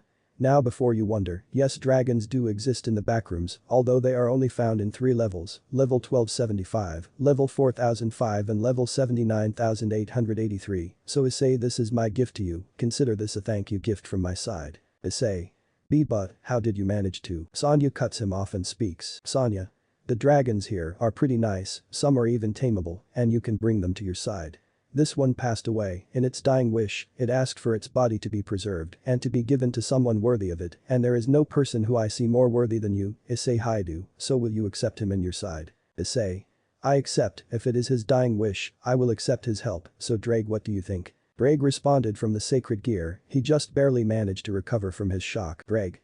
I am finally free. I never thought I would be able to breathe fresh air after being sealed for centuries. Watching hosts die off to the Juggernaut drive, I accept this offer. I accept his dying wish. Denying it is like denying freedom and throwing away my pride and insulting his death. Sonia smiled. Jax then speaks. Jax.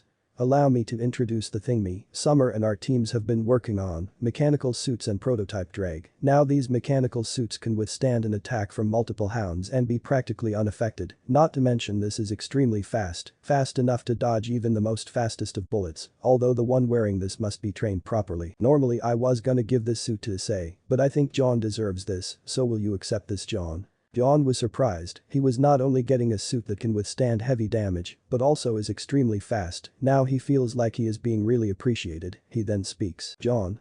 I accept this suit, Jax. I would love to use it and train to become stronger, not only to help my friends, but also to protect the people I cherish and care about. Jax.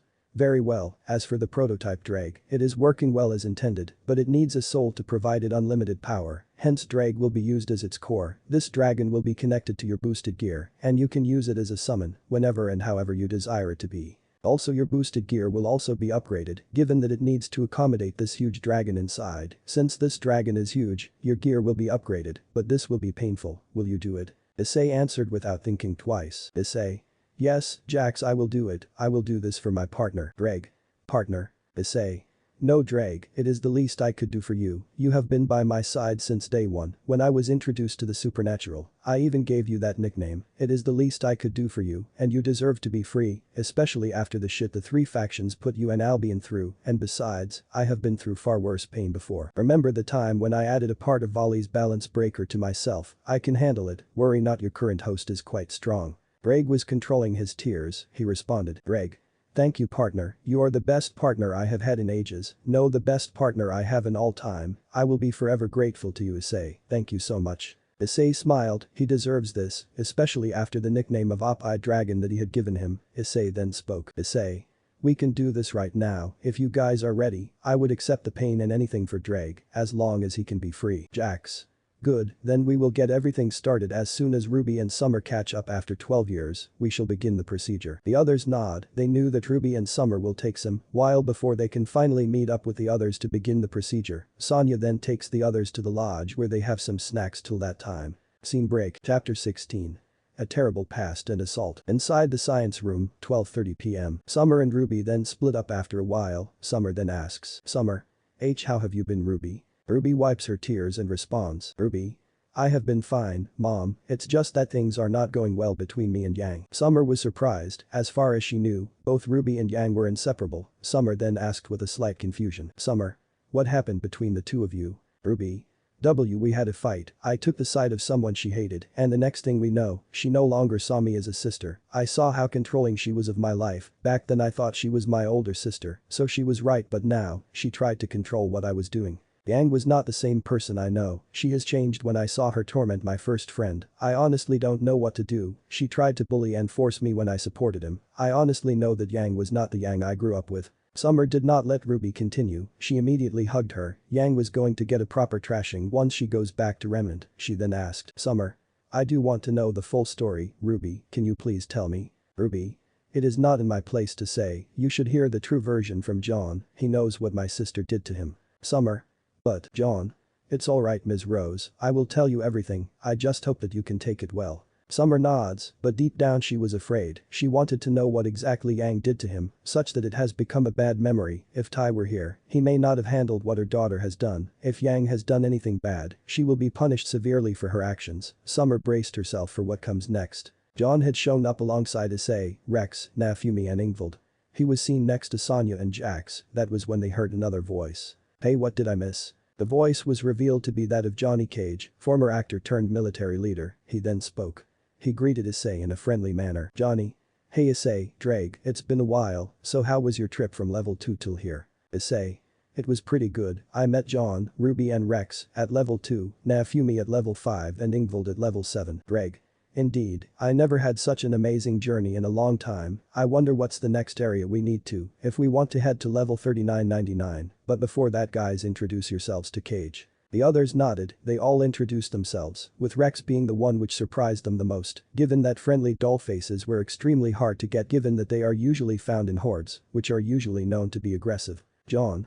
Well now that's done, I will tell you guys what happened, I hope you are ready to handle this, Ms. Rose. Summer.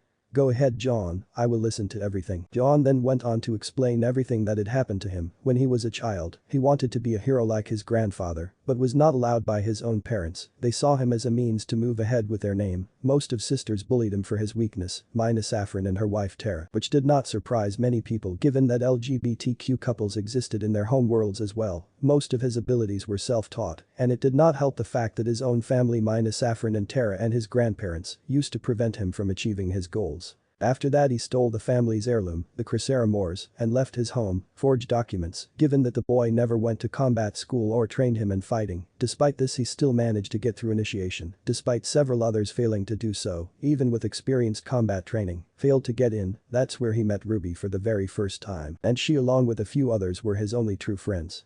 Everything was going well for him until the partner he had trusted betrayed him. She hated what he had done and abandoned him without a second thought. After that his bully Cardin Winchester used his transcripts and made him do many things. However, after saving him from the Ursa, he exposed his transcripts and with Pura, his former partner helping that man, they both ruined his lives. Everyone in Beacon had turned on him, minus the ones he mentioned. After that they beat and tortured him to near death, and one of them was Yang herself. She and Ruby's team tormented and beat him to near death. After that his parents got word and disowned him, but then they tried to do something which completely shocked him. Flashback. John was walking across the room, his life had been turned upside down because of Cardin and Pura ratting him out. That was when he heard his father's voice. His father's name is Nicholas, and his mother's name is Juniper. Well, his sisters will be named later. Any names you guys suggest I will accept, minus Saffron and Jean since they has already been named. Nicholas. I can't believe the headmaster won't kick that weakling out of the school. He has brought shame to our name, he is a disgrace. Juniper.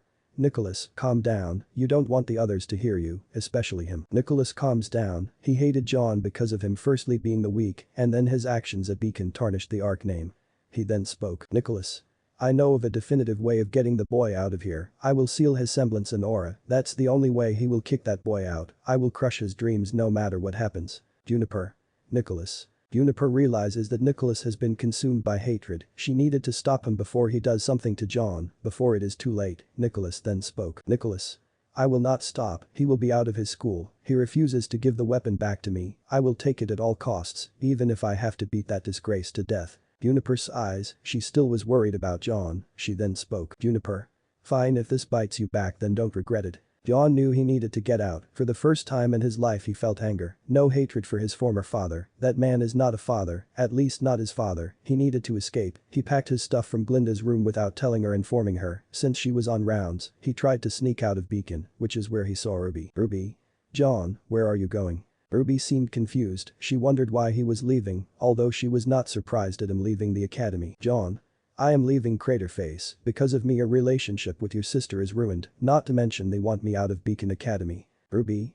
Who? John? My own parents, my own family wants to see me ruined, they want to see me suffer. That man is a monster. My own father sees me as a disgrace, he hates my very existence.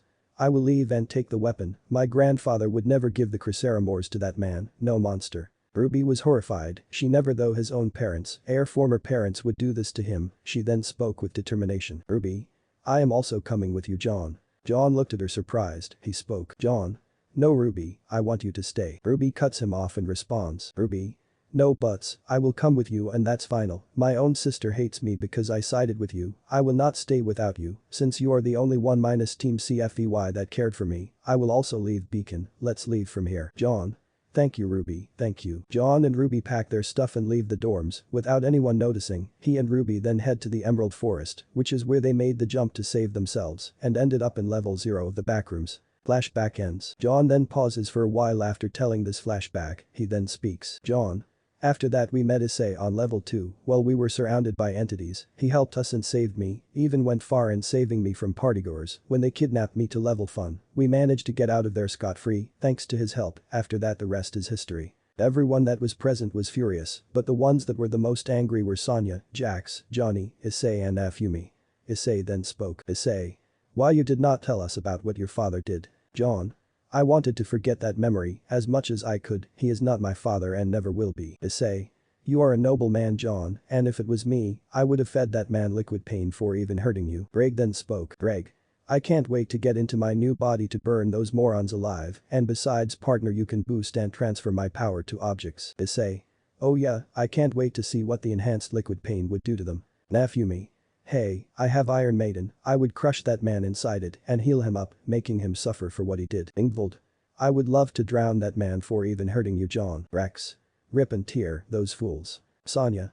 Guys, calm down, I know you are upset, but honestly a punch to the balls would be more than enough. I would love to give that man a nut punch. Johnny interjected. Johnny. Nut punch is my attack, Sonia. Sonia, our attack, Johnny. Sonia responded with a smug smile. Johnny looked down in defeat as there was nothing he could say. Sonia was his wife, so her things were in a way his, and vice versa. Summer then spoke. Summer. I am so sorry for what Yang did to you, son, and thank you for being there for my Ruby. John responds. John. It's alright, Miss Rose. Ruby is one of the few that stood by my side. I would protect her till my last breath, so what will you do now? Summer. As a mother, it is my responsibility to put her in the right track. She needs to know what she did was wrong, and I will straighten her, I can assure you, John. And one more thing, I am honestly disappointed in Nicholas. No, ashamed at that man. How could he fall this low? And besides, you were not the only one to use fake transcripts. Raven and Crow, 2 of my team members, also used them, and we accepted them without issue. Ruby and John looked at her surprised. Ruby? So Uncle Crow used fake transcripts? John? You knew my father? Summer nodded in response. She then spoke. Summer. Indeed, we knew that since they were in a bandit tribe, they entered Beacon using fake transcripts, and as for your father, he was a noble man, he always had a heart of gold and put others over himself. Same went for your mother, they were good people. Honestly, the variations that you gave me was initially too hard for me to believe, they have become way different than the ones I remember. I am honestly ashamed at what your parents did, John, they are not the Nicholas and Juniper I knew. John. It's alright, Miss Rose, and please do not apologize for their actions. I am although surprised that I was not the only one who entered with fake transcripts. Anyways, I would stay beside Ruby no matter what happens. Ruby had a small blush. Summer smiled as her little girl had finally fallen in love with someone. Summer then spoke. Summer. Thank you, John, and thank you, Issei, Rex, Nafumi and Ingvild for looking after my baby girl. I cannot describe how much I thank you for looking after her. Issei. It's alright, she is like my younger sister to me. Ingvild. We will still look after her, she is like a close friend to me. Nafumi. Agreed, I will also look after her. Ruby smiled as she has true friends to look after and take care of her. She was tired of being babied by her old team, they allowed her to be a free, and she did not mind doing so. Ruby then asked. Ruby. How did you come here? You were missing for 12 years, nobody knew where to find you, and you were presumed dead after that dad completely shut down after your death. Summer was worried, she knew Ty loved her, just like he did for Raven, and Raven abandoned him for her tribe. She then was teleported here and has been working for MEG ever since. She wanted to go back, but she owed MEG for saving her and giving her a new life. She vividly remembered her confrontation with Salem and what she had done to her, and how she was barely able to survive her attack and reached in level 0. She then told everything to her daughter. Summer. I will start from the beginning. I was sent on a mission by Osmond to investigate the Grim Lands. Even though he was reluctant on sending me there, I was stubborn and I went there despite his warnings. I was a fool. Salem was too much of a match for even me. She had summoned many of her Grim, overwhelming me and eventually stabbing me in the chest. She told me her goal was to make Osmond suffer and any ally of his would meet the same fate as I did. However, I managed to injure her using my Silver Eyes ability. I still never intended to kill her. I only wanted to bring her into. Honestly, I was lucky to have even been alive today. After our fight, she left me for dead and I clipped into level 0 heavily bleeding, eventually making my way to level 1 where I collapsed due to blood loss. That is when Johnny continued. Johnny. And that is where I found her. I was still new to this army stuff. I have had my fair share of mistakes, so when I was taking a round of level 1, I saw her bleeding and collapsed out of exhaustion. I was surprised considering no entity in level 0 and level 1 would do that, as most of the entities are not capable for a wound like that. The skin stealer is known to tear apart any unfortunate victims, while hounds and dullers prefer to consume their prey directly, so this is something that must have done that back in this woman's homeworld. So I had some soldiers help me take her to the medical bay, where I was treating her wounds. I then found Summer like that, she was barely even alive and had taken her to the medical bay, where she was under intensive care for weeks. She finally woke up after the whole ordeal, where she then saw us. She wondered where she is and tried to attack me, however I was able to hold her in place. Given that I had martial arts training, I was able to talk her out of it. After that she calmed down and told her everything. Summer. I will take it from here, Johnny, and I am eternally thankful for saving my life. Johnny. Not a problem, baby girl. Sonya glared at Johnny, who got confused as to why she is glaring at him. Summer then spoke. Summer. After that Johnny told me everything about the Backrooms. He told me everything about the Backrooms and the entities present, and then I managed to make my way slaying entities given my huntsman experience. Most were easy to slay like hounds and skin stealers, however level 8 is where things got crazy. I guess most of you know that level, given that you all have visited there. After that I managed to successfully get to level 11 and have been working as a scientist here since then. It has been 12 years since I have seen Remnant. I have been working for MEG saving individual people from entities. That's what I have been doing as a huntsman back in Remnant. The only difference is here I am working in a much dangerous environment than Remnant, especially visiting levels which are ahead of level 11 as well as enigmatic levels. But enough about that. Issei, you are here for the gear upgrade, right? Issei. Yeah. Summer. Alright, here is your new version of boosted gear. It seemed to be an enhanced version of the boosted gear with jewels coming out of it from everywhere. It also had red crystalline edges surrounding the main gear, along with several other coming from the top and bottom. The jewels present also were of different shapes and sizes across the gear. All in all, it seemed to be an upgraded version of the boosted gear, which surprised Issei and Drake, as well as the others. Summer. So like the design, Issei. Issei. I have no words. Summer. Is it bad? Summer looked sad. Issei immediately responded. Issei. No. No. It looks amazing, almost like a way enhanced version of the original boosted gear. I really like the artwork and design of this. I am surprised Ruby has not gone. They all see Ruby, having stars in her eyes. Summer sighs, given that she has inherited that trait from her, while Issei's group had an unsurprised look, like they knew that she is like crazy when they see a new weapon, while Sonya looks at Ruby with a smile, given that she is like her daughter in every way. Issei then says. Issei. Well, never mind. Ruby. Can I take a look, Mom, please, please, please, please. Summer. Go ahead, Ruby, try not to break it. Ruby grabs the boosted gear. After looking for a while, she keeps it down. That is when Summer speaks. Summer. Alright, since that is done, Issei, get ready for the insertion of gear. It will be painful. I hope you are ready. Issei. Indeed I am. Summer nodded in agreement. She then prepared the equipment and grabbed the enhanced boosted gear and then asked Issei. Summer. Issei, lie down on the stretcher, this might take a while, so brace yourself. Issei nodded in agreement. Jax and Johnny then strapped the chair so that Issei does not jerk badly. They knew from their assessment that it would be quite painful. Issei kept a relaxed mind with even Drake, giving him some words of encouragement so that he can take the pain. Summer then grabbed the boosted gear and attached it to his hand where the old one was present in his left hand. She then asked, Summer. Issei, I need you to activate your old boosted gear as well. This would merge both the gears. Issei does as he is told and activated his boosted gear, which was directly under the new one. Summer then started the procedure. As soon as it began, Issei screamed in pain as the gear was trying to fuse with each other. Issei.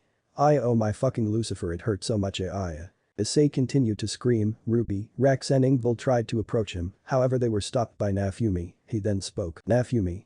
Your interruption might make it worse. I hate it too, but stay put, for his sake. Jax. Naofumi is right, the reaction seems to be unstable right now. Merging the gears results in a chain reaction that is really reactive and unstable. Any interruption might make a bad situation even worse. Just stay put. They reluctantly nodded, but they accepted nevertheless. They could only watch as Issei screamed and twirled endlessly. Drake was sending his energy to make the process a little painful for his host. Eventually the pain started to reduce, and Issei's vitals became stable. The merging seemed to be a success. That was till Drake spoke. Drake. It worked, the gears have successfully merged. Partner, try and dispel and resummon your boosted gear. Issei weakly got up. The process was as painful as when he recklessly tried to absorb a part of Volley's balance breaker. He then said. Issei. Why yeah, just give me a moment, Drake. Drake. Don't push yourself, partner. Issei nodded. He then unsummoned his gear, which meant the new boosted gear 2.0 went inside the body. He then summoned that version of the gear, which was boosted gear 2.0. Summer then spoke. Summer. It is successful. The gear has been integrated and merged with your previous one. It is the new version of your original boosted gear. It worked. Sonya. How are you doing, kid? Issei. Fine, this ain't my first rodeo based on pain. My world was filled to the brim with new experiences, to say the least. Ingvild and Rex embraced him. He then told them. Issei. Guys, I am fine. It's alright. Nothing will happen to me. Ingvild nodded, while Rex still clung to Issei. They then decided to begin with the next step of the procedure. Sonya. Since the first part is completed, now let's begin the second part. Before we start, however, the boosted gear allows the usage of two abilities, absorb and assimilate. The first one allows your gear to siphon any power of an entity or an enemy you encounter, but they need to be defeated or weak. As for your other ability, you can absorb any entity that has been defeated or is weaker than you. It allows you to use their abilities as well, but you will need to weaken or defeat an enemy if you need to seal it inside your boosted gear. Greg then responded. Greg. If you want to get better with those abilities, you will need to train, plus if you want to unlock my true abilities, you will need to improve yourself. It will take a while, but you can do it, partner. Issei. Thanks guys. Sonya. Now let's go and begin the second part. Issei and the others nodded. He then looked at the 210-meter dragon and asked. Issei. So what's next? Sonya. I need you to take in this dragon inside your gear, use the move assimilate, and once Issei takes it in, Drag, you need to transfer yourself to that body. This would allow you to use it when you release yourself outside the gear, but remember you will need to come back since this thing works on life energy. So once you are out of energy you will need to recharge yourself by entering the sacred gear. Jax then chimed in. Jax. Indeed, think of this thing as a battery and the boosted gear as a power source, and you will need to stay once again in the gear for an hour or two before you can come out and once again roam freely. You should be able to travel outside for 12 hours at most before you need to recharge. Greg. Understood, partner. Ready for this? Issei.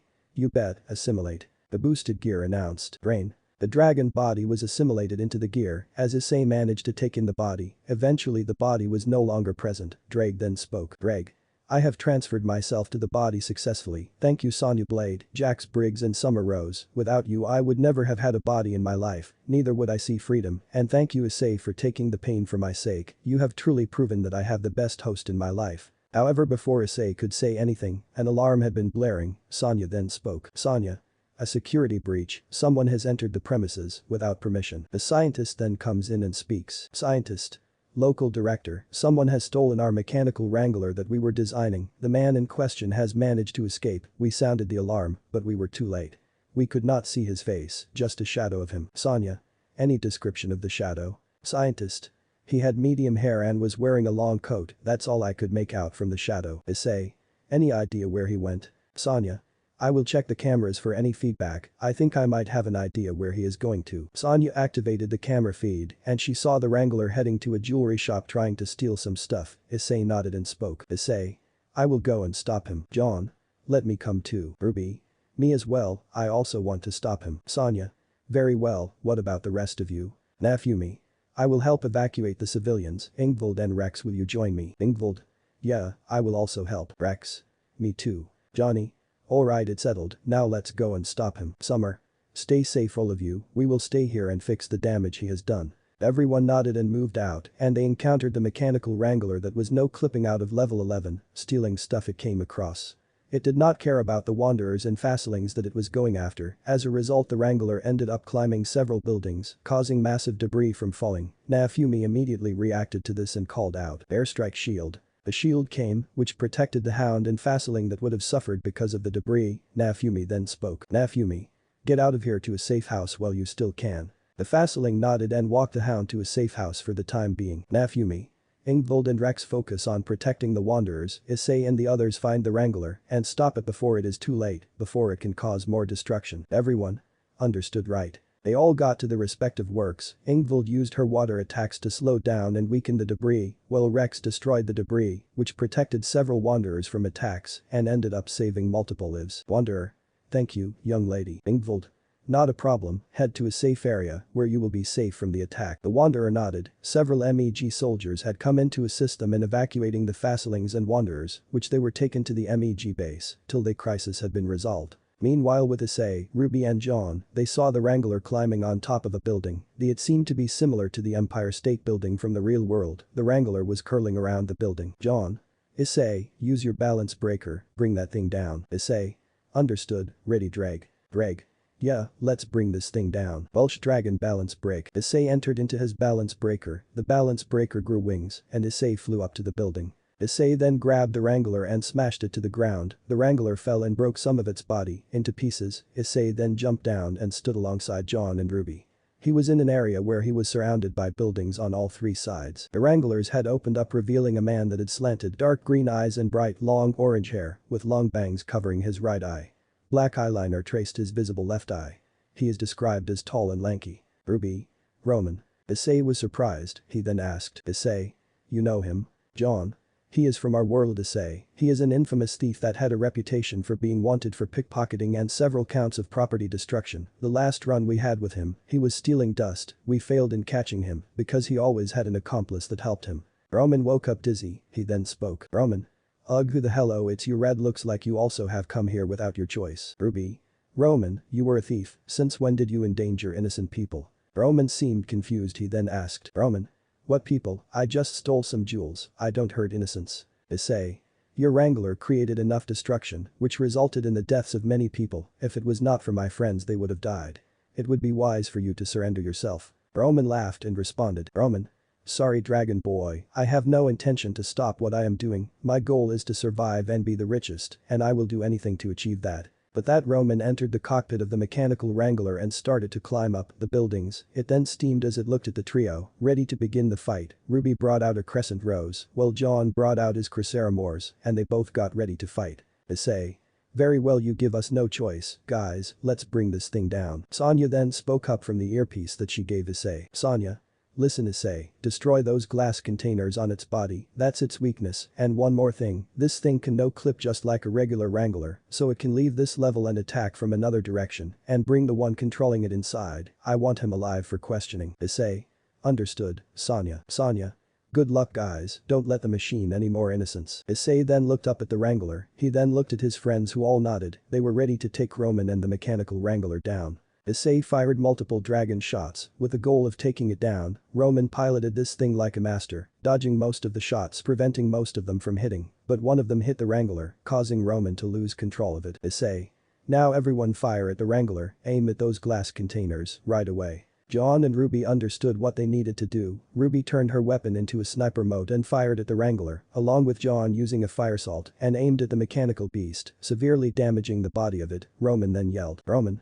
You want to fight, kids, you gotta fight. The Wrangler split into two and entered into the building. There were then two light rays connecting the trio. It was yellow at first, after which they turned red, which was when the Wrangler rushed at them. They were barely able to dodge. It then climbed upwards, firing a ranged attack at the gang. Issei countered it with his dragon shots. He wanted to use Drake, but avoided as this might kill the thief, instead of bringing him in. Issei then used his knight abilities to increase his speed, confusing Roman. Roman piloted the attacks to aim at Issei. However, Issei was just a distraction. Ruby started to fire electric dusts, making Roman lose control of the Wrangler. Issei then smashed the Wrangler's glass containers, once again damaging it. John also added pressure by using his semblance aura amp to increase his aura. He then smashed into the containers, and his aura was able to take the glass shrapnel without any issues. They then flew down. Roman.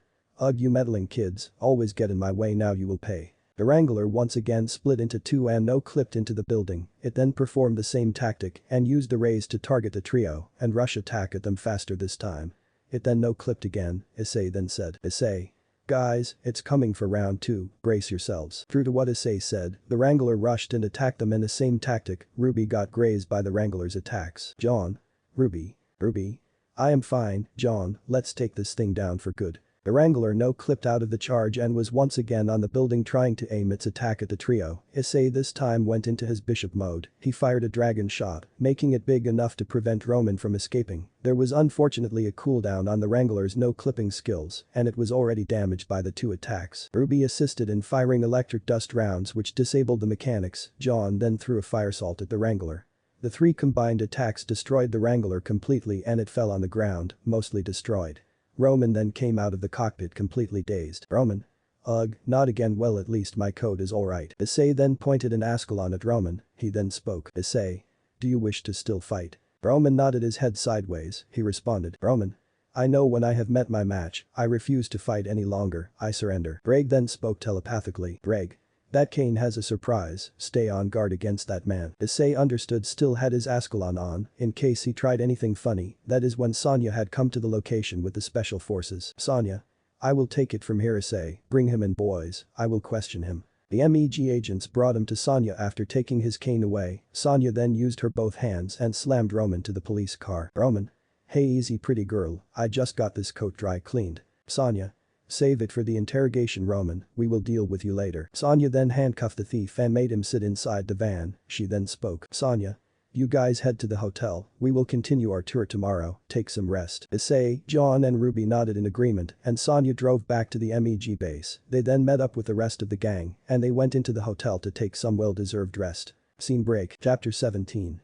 A talk, party and spooky scary skeletons. Hotel, level 11, 5:30 p.m. Issei and the others went back to the hotel after their fight against Roman. They were exhausted, especially after them being chased by a mechanical wrangler at such high speeds. They all went back to their rooms after that and decided to rest after everything. Issei. Hey guys, I was thinking want to go for swimming, anyone wants to join? Ruby. I am in, it's been a while since I have had a proper swim and no, the one on level 7 does not count. Nafumi. Yeah, I do not see a problem in a swim. John. I am in too. Ingvild nodded. Rex then asked. Rex. What's this proper swimming? I do not understand. Issei then explained. Issei. A proper swim is a swim for enjoyment. We will not be chased by anyone or anything, so we can enjoy ourselves to swim. You will enjoy it, believe us. Rex. Okay. Ruby. Although I wonder what Jerry is up to, I hope he is alright. John kept his hand on her and responded. John. He will be fine, he should be alright, I think he will come to us soon. Issei. Alright, then let's go for a swim. Everyone. Yeah. Then you are in luck, kids. The person was the hotel manager, he then spoke. Manager. We have a party, since the mechanical wrangler has been stopped successfully, we are having a pool party, it would be nice if you would join us. Issei. Alright then, when is it? Manager. By 8 p.m, I hope you don't get late. Issei. Right, let's go back to a room and rest. Everyone agreed. They all then entered their rooms so that they could rest for a while. Issei, Ingvild and Rex went back to their rooms, where they decided to rest for a while. He then asked Dreg. Issei. Hey Dreg, you there? Dreg responded from the gear. Dreg. Yes, I am here, what's the matter? Issei. I was thinking whether I should tell the guys back home about Ingvild and the upgrades I received here. Dreg thought about it, they would come to know sooner or later about this. He then spoke. Dreg. I would tell them, if you have kept this hidden then, they might start to lose faith in us, and honestly if there is anyone I am worried about, it is the Cows Brigade, they have already seen us as a threat, and will do anything necessary to eliminate us, especially after your run-in with that spear guy, not to mention the Grey King faction, already is a power-hungry faction, and they will fear you if they come to know that you have somehow managed to free me, and will also do anything to eliminate you. The council is just a bunch of old narrow-minded men, who want power, unlimited power. But in the end, I think it is your choice. Issei. I also think that we should tell the guys back home, but before that I should wait for Ingvild to wake up. Dreg hummed in agreement, they both think that Ingvild should be present for the introduction. She seemed to be sleeping soundly, after waking up in an hour's time, she then looks at Issei with a smile, and asks. Ingvild. Is something the matter Ice? Issei. I was thinking to introduce you to the current Satans, would you like to meet them? Ingvild thought for a moment, her clan had kept her hidden from the Alliance, as well as the old Satan faction, she decided to let the factions know of her. Ingvild. Alright Ice, I trust you, you can tell them about me, I want to live with you, in this age Ice. Issei smiled in agreement, he then asked to Rex. Issei. Hey Rex, do you want to meet some more people? Rex. Heck yeah, I would love to. Ingvild chuckled at Rex's optimistic response, while Issei decided to make the call to Azazel, and he made it into a video call. Azazel. Hello. Azazel's voice seemed dizzy, he was sleeping before he got the call. Issei. Azazel-sensei, it's me Issei. Azazel immediately jolted up when he heard his voice, he then spoke. Azazel. Issei, how have you been, are you alright, which level are you at? Azazel kept ranting, Issei then responded. Issei. 1. I am fine, safe and sound, 2. I am at level 11 right now and was taking some rest as we speak, there was a small crisis here, which we cleared. Azazel sighed in relief. Level 11 was a safe level, looked around, he then noticed a purple-haired girl and an entity next to him. Azazel. Ihoho, who is that girl, your girlfriend? Issei and Ingvild blushed, Is then screamed. Issei. Sensei. Azazel was chuckling, he then asked. Azazel. So are you gonna introduce me to this lovely lass and this entity you have next to you? Issei. Right, guys, introduce yourselves. Ingvild. Hello, Azazel-sensei, my name is Ingvild Leviathan, descendant of a human mage and a Leviathan noble. Azazel had his mouth dropped, a half-devil, that too, a Leviathan descendant in the area where Issei was, what was she doing there, how did she end up here, and why the devils haven't told him about this? Azazel. A Leviathan descendant, Issei, are you sure she is on your side? Issei was annoyed, he then responded. Issei. Yes, he is, why are you so shocked? Azazel sighs and responds. Azazel. Truth is, every Leviathan descendant I have encountered my entire life was either prideful or simply arrogant. Now before you aim your pitchfork at me, I don't think she is evil, she helped you so far and you made her into someone important in your life. I think Surziches needs to give me a good explanation about this, and one more thing, I wonder how Rias is gonna react to this. Issei. I hope she can handle this. Ingvild. Is Rias the master you talked about? Issei. Yep, the one and only one, she is a redhead, but she is not all that bad, we just had a fight and that's how I ended up here. Speaking of which, can I speak to Surziches if possible? Azazel responds after thinking for a while. Azazel. I think he will rush immediately, speaking of which, who is the other guy? Issei. Go ahead Rex, introduce yourself. Rex. I am Rex, a dollface, it's nice to meet you. Azazel looks at it as if he was analyzing the entity, he then speaks. Azazel. It is pretty rare to see a dollface, and that too a tame one, how did you manage to get one of them to your side? Issei. It was easy, I subdued it and fed it almond water, and the next thing I know it was on my side, besides he has been a massive help to me and my team. Azazel. Are there any more members? Issei. Yep, 3 of them are from a different dimension entirely, John and Ruby Rose from the world of Remnant and Nafumi Iwatani from a different earth. Azazel laughed in response. Azazel. You certainly are something Issei, making friends in a dreaded place like the Backrooms, I would love to hear more once you get back, besides the girls have been training hard, they seem to be determined to not repeat the same mistake again. Issei. Well, that's good to hear. Azazel.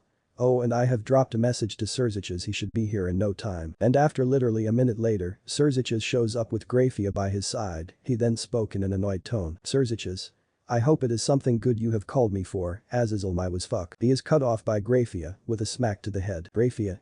Lord Surziches, it is inappropriate to talk such things in open, please do not do it again, or you will regret it. Surziches was rubbing his head in pain, Grafia does give him injuries when he goes out of line, Grafia was trying her hardest not to blush at Surziches' antics, Azazel then spoke. Azazel.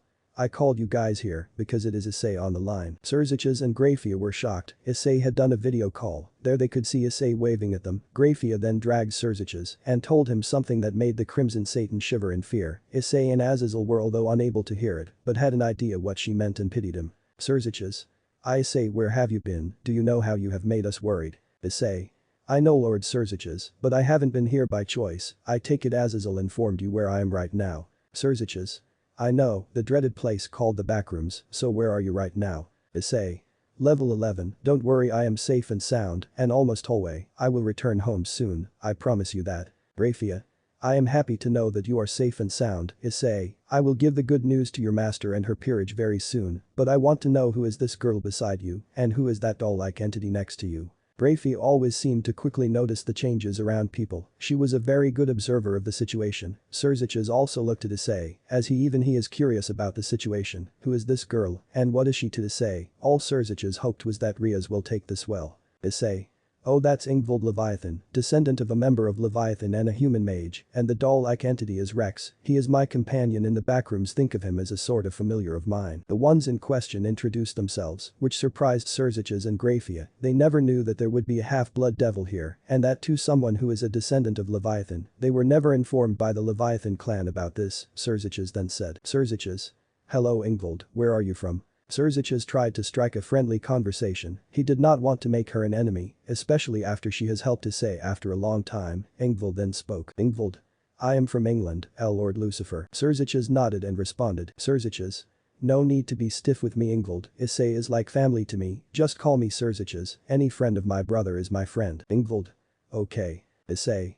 So I wanted to tell you that aside from her abilities, she has the ability to control dragons to some extent, so Azazel, is there a sacred gear capable of such a feat? Azazel thought for a while and then it clicked, there was only one gear capable of doing that, but no one has had it at all. The sacred gear was Nereid Kiri, which was on par with a high-tier Longinus. He knew that she was a Longinus user just like Issei was, he then said. Azazel.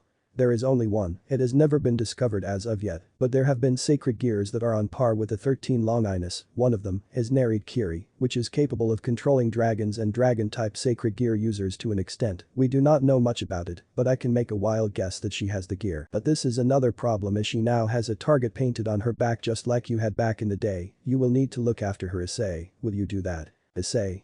I will sensei, even if my enemy was a god, I will protect her, no matter what happens. Everyone back home smiled. While Ingvild had an atomic blush on this, Rex had a smug look on his face. That is when Issei spoke. Issei. I have another surprise. Azazel hurled in disbelief. What's more can happen to Issei now? Well, Surziches was amused. He was curious at what is new. Even Graphia had the same curiosity. Issei. Check this out. Issei then showed his new boosted gear. Azazel had once again, his mouth dropped. Even Surziches and Graphia were surprised and charmed by the new design. The boosted gear seemed to be upgraded to a new level entirely, which meant Issei has become much stronger in this dimension. The boosted gear had jewels coming out of it from everywhere. It also had red crystalline edges surrounding the main gear, along with several other coming from the top and bottom. The jewels present also were of different shapes and sizes across the gear. Issei. Allow me to introduce you to Boosted Gear 2.0, the upgrade to my original boosted gear. Azazel. By the elder god, sorry, wrong dialogue. Anyways, this is something completely different, like it is a new stage of the boosted gear. Anyways, what are its abilities? New ones. Issei. I will explain, it is gonna take a while. Issei then explained the new abilities Absorb and Assimilate and what they do and their capabilities. He also tells them that Issei can summon Drag outside of the gear, albeit for a limited time, and the Drag is not as strong as in its prime, nicknamed Prototype Drag, and that is all he could do for now. Azazel. My goodness, I would love to analyze your new boosted gear. This is practically on par with a high-tier Longinus in my opinion. With Absorb you can just drain the powers of anyone weaker than you, and I think Assimilate is self-explanatory, plus Drag Summon makes this broken as heck. I wish you the best of luck, come back to us alive both of you. Surziches. Azazel is right, you should come back. Rias and the others are waiting for you. They want to apologize for what they did and maybe start over, so I also want you to come back alive, and I would love to meet Ingvild and Rex in person once you three come back. Graphia. Stay safe and have returned to us safely. Alright Issei. Issei. You bet I will come back alive. Ingvild. I miss my parents, I too want to come back. Issei and Ingvild say goodbye to the people on the other side. They then start to get dressed for the pool party which was tonight. Scene break in the DXD world. Bergori, 6:30 p.m. After Issei disconnected the call, everyone breathed a sigh of relief that Issei was alive and were happy that he had become stronger. Surziches then spoke. Surziches. I will give the news to the orc, they need to know what had happened. Azazel. I hope Rias does not flip a casket when she hears about Ingvild, although if Ali comes to know that Issei has become stronger, he will want to fight to the death. I just hope that boy realizes that he has been outclassed by a huge margin. Surziches. I think the same. Azazel. Graphia, can you please come with me? Graphia. I will, my lord, I will handle my lady so that she does not lose it. Surziches. Thank you Graphia, thank you. Surziches and Graphia teleport to the Haidu residence. Their Surziches aura made everyone come to him. Rias.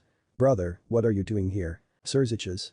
I have come to give you news about Issei. I have good news and bad news, what should I tell first? Bekeno responds. Bekeno.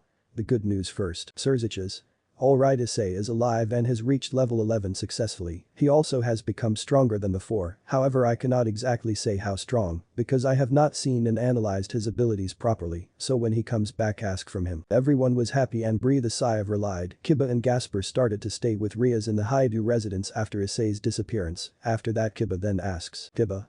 The bad news. Surziches. It is bad news for the girls actually. Well, now you girls have a love rival for Issei's affection. I wish you girls good luck if you still like him. Sayonara. Rias. What? Brother, wait. Surziches and Grafia teleport out of there, leaving a shell-shocked orc behind. He and Grafia decided to book it after setting the bombshell of a revelation, since Surziches was not in a mood for dealing with his sister's temper tantrum. Scene break in the Backrooms. Homely Hotel, level 11, 7 p.m. Issei and the others were busy shopping for swimsuits, while the boys only decided to wear swimming trunks. It was the girls that were having difficulty choosing the swimsuit. Both Ingvild and Ruby wanted to impress their crushes. They decided to wear the swimsuits that their crushes like. After choosing their swimsuits, they went to the store clerk and paid the money. Clerk. That would be $100 ma'am. Ruby and Ingvild paid the money to the clerk and left. They have had more money since their time in level 4, and they could easily afford a flight in the Backrooms interdimensional airport without any issues. They then go to a changing room, and they wear their swimsuits, and heads towards the pool where the party was about to begin. The boys were the first to reach, since they did not need to think twice, they only wore swimming trunks, and that's all. They decided to enjoy the party, since they managed to put Roman behind bars and preventing any more catastrophic destruction. The girls then arrived and they called out them. Issei and John were surprised by the swimsuits they had worn. This was completely new even for them, since they had gone out of their way to get swimsuits to appease them. Ruby. Guys, how do we look? John. Too good, girls, you ladies look amazing. John was also in awe that the girls looked too good, while Issei was trying in his power to control his nosebleed. He did not want to be pervert, at least not now in front of so many people. As time passed, many more wanderers had come in. Eventually the pool had a lot of people in it, but at the same time the size of the pool was also huge, at least more than enough to let a lot of people in them. As for Sonia and Summer, they had to do a lot of work fixing the damage that was caused by Roman and the mechanical wrangler. They also wanted to interrogate the thief, so they have had their hands full. As for Naofumi, he was sitting in a corner having a drink. He wanted to enjoy the party alone, but Ruby pretty much dragged him into the pool. She was not having him sulk and be alone while they all have fun. Naofumi eventually relented and accepted to enjoy the party. Issei screamed. Issei. Cannonball. He jumped into the water, splashing it on everyone present. Most were drenched from the water. They enjoyed the party, as many people were having fun that day. After a while Issei and Naofumi decided to have some drinks. Issei had cola, while Naofumi ended up having alcohol. Issei. I know you are of age, Naofumi, but do you ever get drunk? Naofumi. Honestly no, I never have got motion sickness or alcohol poisoning. I have had a berry which was supposed to be made into alcohol after a lot of distilling, without any effects, while a fellow hero of mine immediately had alcohol poisoning. Issei. Who is that man? Naofumi, I won't go into his name, since he is annoying. I will tell you the name one of my party members kept, Spear Guy. Issei. I see, it looks like your world also seems like chaotic, just like mine. Naofumi. Hetru. Ruby. Guys, come on, enjoy the party with us. Issei. This girl, alright, Naofumi, come, else this girl will drag us into the water. Naofumi. Hetru, she did that to me a while ago. Issei and Naofumi walked to the party where they were all dancing and having a good time. They partied till late at night, before they ended up going to sleep, since most were exhausted from playing in the pool and dancing. The next day, Homely Hotel, 7:30 a.m. Issei and Ingvild were sleeping in bliss, since they had their fun since yesterday night, as they partied in the pool. Once they woke up, they then saw an entity plush on the nightstand, which resembled a skeleton. Ingvild then asked, Ingvild. Ice, did you buy that? Issei. No, not at all, why do you ask? Ingvild. Strange, even I did not buy. Did someone break into our room and keep that thing here? Issei. I don't think so, or a door would have been breached and opened. It was locked yesterday night, not to mention we did not see the doll at night at the location. Anyway, let's just walk out, the others are waiting. Ingvild nodded. Issei then woke up Rex as the doll face jumped on his shoulder and was ready for an adventure. Issei secretly marked his room so that this becomes his second rendezvous point so that they can come back in an emergency. But little did they know that a certain queen has noticed his presence and kept the plush on purpose. As for Issei, Ingvild and Rex, they took a bath, and just like last time Ingvild joined him in the bathroom and they ended up having a bath together. How jealous would the girls from his Earth be when they would have heard the moments between Issei and Ingvild? Issei wondered how the girls would react if they found out about his relationship with Ingvild. Oh boy, he wanted to tell everything he had encountered so far. They then get dressed and go down after an hour, where they could see that John was already sitting waiting for the others. He then asked, "John? So are we going to MEG today also?" Issei. "Yep, today will be your upgrade, John. That mechanical suit seems so badass on you, not to mention you will be stronger and faster than what you were usually able to do." Ingvild. "Indeed, you should be able to keep up with us. Later on, we all want you to come out of this alive. You're one of us after all." John nearly teared up while Ingvild consoled him. He then spoke. "John. Thank you guys for being by my side. You have been my family, even more than my actual family was." Issei. "Anyways, did any of you buy a skeleton plush recently?" John was confused. He then responded. "John. No, neither me nor Ruby did buy them, and I highly doubt Nafumi is interested in such things." Issei.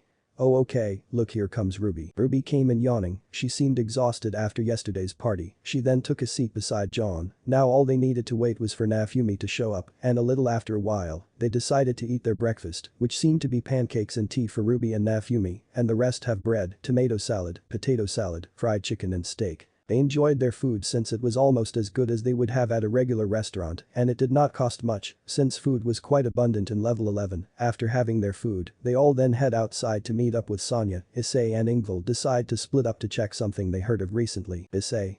"Hey guys, there is a carnival down the road, shall we check it out? We will join you pretty soon." John looks for a while and nods. John. "Alright Issei, but don't waste a lot of time, Sonia may not like it if we head there late." Issei nods. He and Ingvild then go to the carnival, which was mentioned by a Fassling earlier. When they sat to eat their breakfast before any of them came, there they saw a massive carnival, but they saw no people present. They decided to check it out, but little do they know that they were called here. They eventually noticed the carnival surrounding go off and revealing a dark thick forest with skeletons hanging on the trees. Issei. "Where the hell are we? This does not seem to be a carnival." Greg. "I don't know, partner, stay on guard." Ingvild came close to Issei. Even she was panicked by what she saw. Those skeletons seemed to be really too good for being in a carnival. They then saw a woman at a distance, a pale woman with black hair, who appears in a long orange Victorian dress and skeletal face paint. Greg then telepathically spoke to him. Greg. "Partner, that's the skeleton queen, be careful with her, she has full control of this area. I think we are in level 32, be careful, she can only get you out. I think she called you here for a conversation." The skeleton queen did not say anything and beckoned the duo to follow her. Ingvild was charmed and followed her. However, Issei was unaffected thanks to Drake making his mind resistant to her possession. Issei anyway does end up following her, since Ingvild ended up being charmed and was following her. Issei and Ingvild then followed her through the forest, after which she disappeared. Ingvild snapped out of her trance and asked Issei. "Ingvild. Ice, what happened, how did I end up here?" Issei. "I do not know, but it was the skeleton queen's doing, be careful, we might have to fight her." Issei and Ingvild saw that they were in an open patch where the trees were either uprooted or not present. There they saw the skeleton queen in her true form. It was a hulking monstrosity that wore a tattered black dress. She seemed to be standing on all four legs and looked at the duo. Issei kept his guard around her, as he did not know her true intentions. She looked down and bellowed, "Skeleton queen. Welcome Haidu Issei and Ingvild Leviathan to my domain, my home, I hope you find your stay quite welcoming." Issei. "Who are you and why did you bring me here?" Skeleton Queen. "I forgot to introduce myself, my name is Skeleton Queen, and you are in my domain, level 32, and try to be nice, I kind of control this area here." Issei. "Okay, so what do you want with us?" Skeleton Queen. "I want to know how you defeated Angela. I think you might recognize her as the glitched goddess or entity 111 thanks to MEG. No mere wanderer can achieve what you did. I am, if you can call it, curious about your powers." Issei. "I did not do it alone, I had help from the Crimson Wanderer, along with my friends, and it was a close call to say the least. If they were not there I would have lost to her." Skeleton Queen. "I see." Issei. "So is there anything else you want to know? I kind of need to get back home, so can you send me from wherever I came from?" Skeleton Queen. "Unfortunately, I cannot let you do that, you see I am kind of alone, most people that do come here always see me as an abomination or a weirdo, even in my human form, they are still weary of me. I need someone to keep me company, and you will stay with me for all eternity, boy." Issei. "I am afraid I have to deny your request." Skeleton Queen. Skeleton Queen. "What did you say to me?" Issei. "You heard me, I have people back home waiting for me, I barely even know you, like before only 5 minutes, I have met you, and I already am not a big fan of your obsessive personality, so I will leave from here, whether you like it or no." Skeleton Queen. "You dare defy me, boy." Skeleton Queen roared in anger. Ingvild was being pushed back, however Issei stood his ground. He was not gonna let someone like her control him. He then spoke. Issei. Yes, I do, Milady, if you insist on getting in my way of going back home, I will have to deal with you, I have people waiting for me, and as dragon, I will not bow to someone like you. Skeleton Queen was not having any of it, she immediately roared to intimidate the Red Dragon Emperor, but Issei was not affected, he has fought enemies tougher and come out alive, he is not going to die, at the very least, till he sees the people he cares about one final time. Skeleton Queen. Then you will die, boy, just like the rest who have defied me. Issei. I don't plan on dying, Milady, at least not till I get laid. Welsh Dragon Balance Breaker. Issei entered into his red armor, which was the same that fought against many entities before. The Skeleton Queen used her trees to try and subdue the dragon and the Leviathan Princess, but Issei used Flame Blaze to burn the trees. He then reappears in the Skeleton Queen, punching her square in the face. The force was strong enough to send her flying to a rock. Issei then looks at the queen, the punch alone broke her jaw. Issei then grabbed Ingvild in the air, she held onto Issei without hesitation, she could fly using her wings, but she seemed to prefer staying by Issei's side. Issei. Hold on tight, Heim. Ingvild nodded, the Skeleton Queen roared in anger and summoned some undead people to fight alongside her. The undead jumped and were able to reach Issei and Ingvild since the queen levitated the ground. Ingvild then used her water magic to douse the undead, while Issei fired a dragon shot killing it instantly. Issei then decided to use illegal move Triana. Issei. Armor release. Change Star Sonic. Issei armor changed into the aerodynamic form that it was. The Skeleton Queen tried to use her control to completely break the ground that he was moving on, however this barely affected Issei, and he moved through the broken ground in speeds faster than before, and the Skeleton Queen noticed the boy seemed to be teleporting, however his speeds were faster than she could see. Issei. Welsh Draconic Rook. Change Solid Impact. Issei then transformed into his bulky form and slammed her to the ground before she could react or let alone use her vines to trap him, but he knew that will not be enough to defeat her. He then used his 2 cannon on the back and yelled, Issei. Welsh Blaster Bishop. Change Fang Blaster. Issei then fired the blaster on the Skeleton Queen. The blast, coupled with the slam, was overwhelming for her. Ingvild did not stop and used her water abilities. Water Dragon Barrage. Technically, even though she was a novice when it came to magic, she was not only impressive, but also a prodigy. Multiple water dragons had arrived to attack the Skeleton Queen. Since she had been weakened by the earlier attacks, she was unable to defend herself and took a direct hit to both the attacks. Skeleton Queen. Aya. The Skeleton Queen roared in pain, she was forcefully reverted to her human form which had tattered clothes and was barely conscious. The ground crumbled and she fell to her demise. Drake then said, Drake. Partner, we need her alive, only she can get us out of here. Issei. Got it, I never wanted to kill her anyway, you ready to save her and have your first outing? Drake. Indeed, let's use the ability that Sonya and Cage gave us back at the base. Issei. Summon. Dragon Release. The boosted gear entered into its 2.0 version, which released out prototype Drake on the outside world. He then spoke. Drake. It feels so good to finally breathe air, Albion would blow a casket if he could see me like this, now let's go and save this queen. Drake immediately flew and picked the queen up before she could fall into a dark empty void. He then rushed to Issei and Ingvild, as the duo then climbed on the dragon's back. The Skeleton Queen then woke up as she looked at Issei in pure fear. Issei. So you are finally awake. Skeleton Queen. What are you? Issei. Just a simple dragon, trying to make his way in this new world and get home, so now will you tell us to how can we get out of here? Skeleton Queen. Before that I have a small request. Issei. Huh. Skeleton Queen. Take me with you, if that's alright with you, I don't mind helping you getting home, many of you want to see me only for my power, but you are different, you remind me of someone who wanted to see a loved one, but she never had the power like you did, I would love to accompany you on this journey. Issei. Heh, very well, hey Drake, you mind another roommate? Drake. Not at all, the mindscape has been bigger, you can take her in, you know what to do. Issei. Now I will be taking you inside the sacred gear, Skeleton Queen, just let me know when you want to be out. Skeleton Queen. Thank you, and just call me Belle, I would love to be a part of this journey. Issei hi do. Belle smiles genuinely, this was the first time someone treated her with kindness and respect. Issei smiled in response, Issei then used the move. Issei. Welcome to the group Belle, assimilate. Issei then absorbed Belle into his boosted gear, which flickered into a different color and texture, it was brown with a bony structure and orange jewels. Drake then spoke. Drake. Partner, I sense that she has entered the boosted gear, ask her how we need to get out of here. Issei. Hey Belle, you there, how are you feeling inside the gear? Belle spoke from the gem. Belle. Yes, this seems so comfortable, I feel warm here. Issei. Good to hear, anyways how do we get out of here? Belle. There would be a portal up ahead, just no clip into it and you will be in level 11, I kept this hidden so that I can have some company, I was always alone here. Issei. So why could you not no clip yourself? Belle. Easier said than done, people see me as a freak, I told you before, they will never accept me for who I am happy that you accepted me Issei. Issei.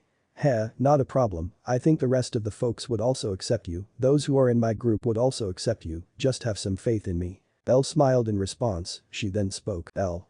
I know Issei, I know, now let's get out of this level. Issei and Drake understood, they saw the portal, and no clipped into it successfully getting out of the portal safe and sound, they also have a new companion that joined him for him to escape the backrooms with his friends alive. Ingvild lied by Issei's side which Issei did not mind, she was kind of happy that they were alive and made a new friend as well. Scene break. Chapter 18. Interrogation and training. Level 11, 11:30 am. Issei and Ingvild managed to no-clip back into level 11 without any hassle. Drake eventually went into the sacred gear once again, where he met up with Belle, who was enjoying being inside the sacred gear. He then saw his time and said, Issei. Oh shit, we are late, Sonya will kill us. Ingvild. Right, let's rush there. Issei and Ingvild ran to where the MEG base was, there they could see Sonya waiting for them patiently outside. She then spoke in an annoyed tone. Sonya. You are late Issei, Ingvild, give me a good reason, or you are gonna regret it. Issei. Oh well, I was teleported to another level, I was brought by someone, and well we managed to get out successfully, after finding the exit here I am sorry. Ingvild was too intimidated to even speak, Sonya sighs and responds. Sonya. I am just glad nothing happened to the two of you, besides you two missed something really interesting, thankfully it was not much, but just make sure you two are on time, alright. Issei and Ingvild.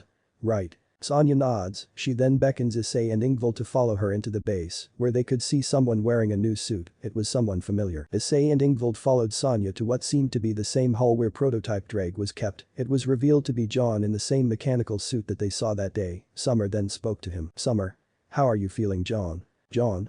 This suit, I assumed it would be difficult to wear, but I feel comfortable, thanks Mrs. Rose. Nafumi. That suit does match your fighting style, not only is it more attuned to your semblance aura amp, but also it increases your speed and durability. You should be able to attune yourself when you are being trained. Ruby. Yup, I already had a speed enhancing semblance, but this suit almost seems to be on par with my abilities, not to mention you can keep up with the damage of the suit with your aura amp semblance. Summer.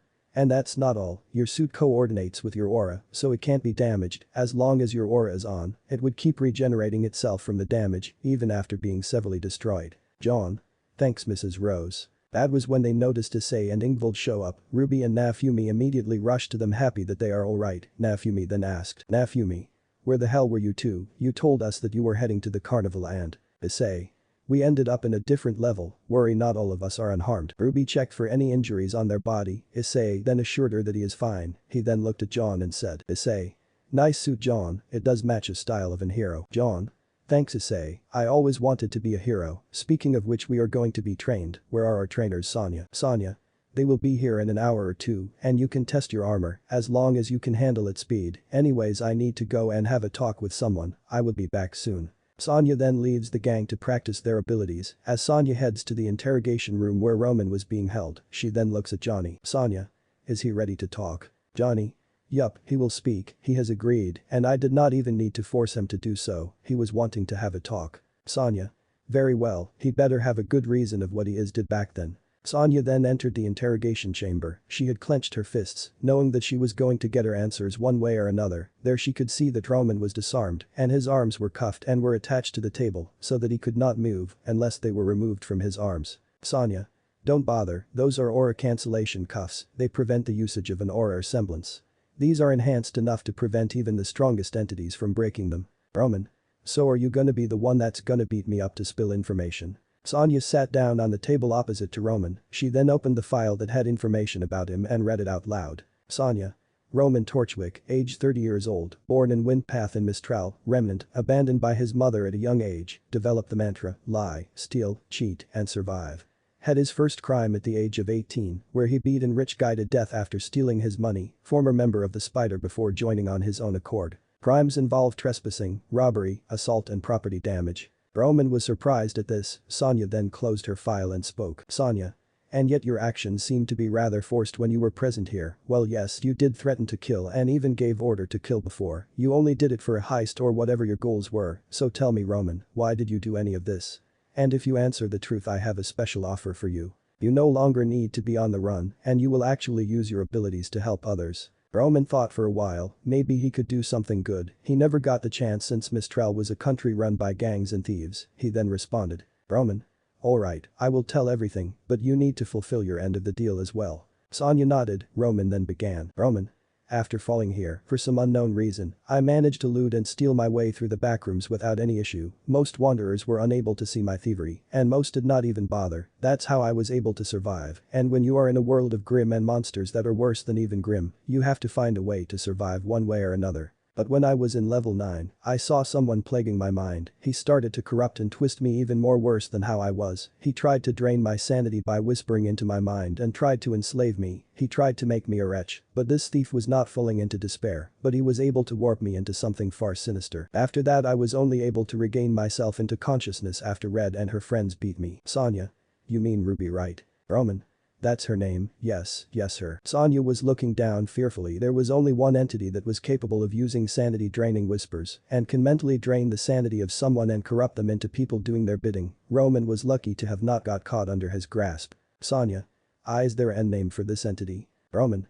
He called himself the Redacted Watcher. Sonia was about to freak out, but thanks to her military training she was still calm on the outside, while on the inside she was under immense panic. He was the #1 enemy of MEG, and the one that made the backrooms the way it is today. He is nothing but a cruel, heartless and sadistic entity that takes pleasure in tormenting his victims. His power is on par with many of the backroom's strongest entities, as well as one of the most evil entities out there. If he is the one that has targeted Roman, then there is a reason for him doing so, she needed to be careful about what she does next else many wanderers will be killed by him. Roman. Miss Blade, are you there? Sonia snapped out of her trance. Sonia. Oh yeah, I am here, anyways Roman, those whispers and mental attacks should stop, and as for the offer we could use your skills in helping wanderers, not to mention you will no longer be on the run, you will be trained for rescuing innocent people, and you will be well accommodated and well paid, so what do you say Roman? Will you accept this offer Roman Torchwick? Roman thinks for a while, he then says. Roman. Miss Blade, can I think this for a while? I will let you know by today itself. Sonia. Sure, take your time, I will take my leave now, those kids need to be trained for what comes next. Roman. Train them well, cause if he comes after them, there will be nothing left. Sonia nodded, Roman had no reason to lie to her, this entity's information was hidden from the general public like the glitched goddess, to prevent panic and fear across everyone. How did Roman even come to know of his existence? She then walked out of the room and looked at Johnny who was nearly about to fall unconscious. Sonia. Johnny listen, don't panic, you need to inform Jax about this as soon as possible, make sure none of your soldiers know this, I will inform Summer and Issei about the interrogation session, we cannot let anyone else know about this. Johnny approached her, he needed to be strong for their sake, he then stroked his wife's back to calm her down, he then spoke. Johnny. It's alright Sonia, calm down, I heard everything, this guy even I am scared of him, but we need to be strong as local directors, we need to keep a strong mind and heart, we can let them invade and take us down, we are the only hope for any desolate and unknown wanderer that comes here, we need to help them survive this area meant for killing us in the most torturous way possible mentally and physically. Sonia. Hey you are right, look at you, how matured you have become you were once an annoying and prideful actor, but now you have actually become someone worthy of a warrior, you have become more responsible and kind, you really have changed for the better. Johnny. Well you know what a certain hero said, with great power comes great responsibility. Anyways let's go and talk to the others, they would be coming here soon, it has been a while since I have seen them. Sonia. Right. Sonia and Johnny went back to the room, before they came Issei introduced Belle to the rest of the gang, who accepted her quite well, which made the Skeleton Queen quite happy to be accepted into the gang, she asked not to be informed to MEG about this, given that they would see her as a threat, which Issei was reluctant since he did not view Sonia as a bad person, but when she begged Issei and Summer gave in. Sonia and Johnny come in, Summer then asks. Summer. How did the interrogation go? Sonia. It went well, but there is something we need to be all prepared for. Johnny. And it's gonna be the greatest threat MEG or any of you guys have faced at all. Issei saw the tensed voice of Johnny, he then asked. Issei. Johnny, who is it? Johnny. The entity known as the Redacted Watcher. Summer paled when she heard that name, she knew who he was, Issei, and his gang was confused, while Belle was shivering when she heard that name, she was downright scared of that entity. Issei. Who is he? Johnny and Sonia explained who he was, before that they started a slideshow, revealing the encounter of an unfortunate wanderer that managed to click the photo, he seemed to have a man's face in what seemed to be clouds in the backrooms. Issei.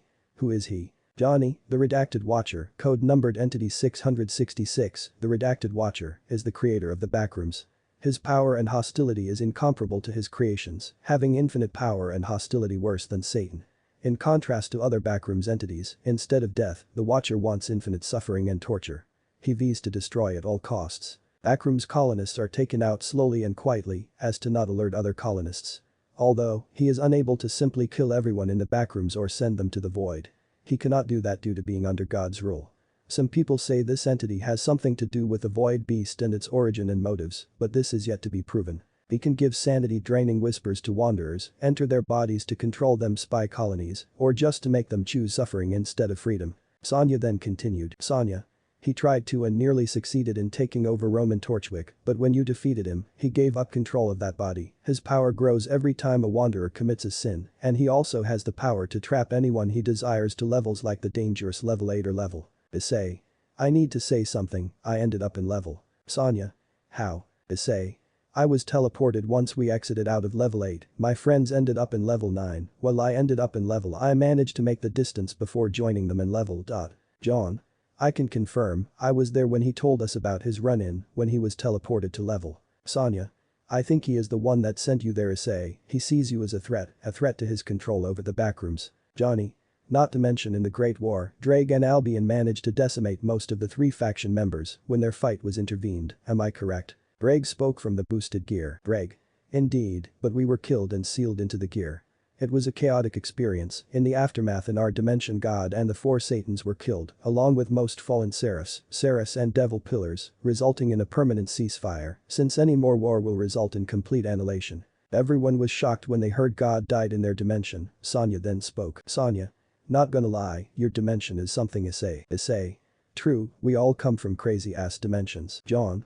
Agreed, we have Grim that can decimate entire populations. Nafumi. Mine has waves of catastrophe and a sociopathic princess who wanted to bring me into ruin, so yeah, all of us are from crazy-ass dimensions. There was a comfortable silence among everyone since they all agreed that their dimensions were extremely crazy, after which Johnny shuts down the presenter and asks. Johnny. Seriously, where are they? Sonia. I think they are here. Johnny then opened up a door, revealing a man donning a black bodysuit with red accents. He wears a sash across his chest, depicting a dragon, and a black pauldron on his right shoulder. Attached to his belt is a small satchel. He wears red knee pads and black boots. His signature red bandana is worn across his eyes.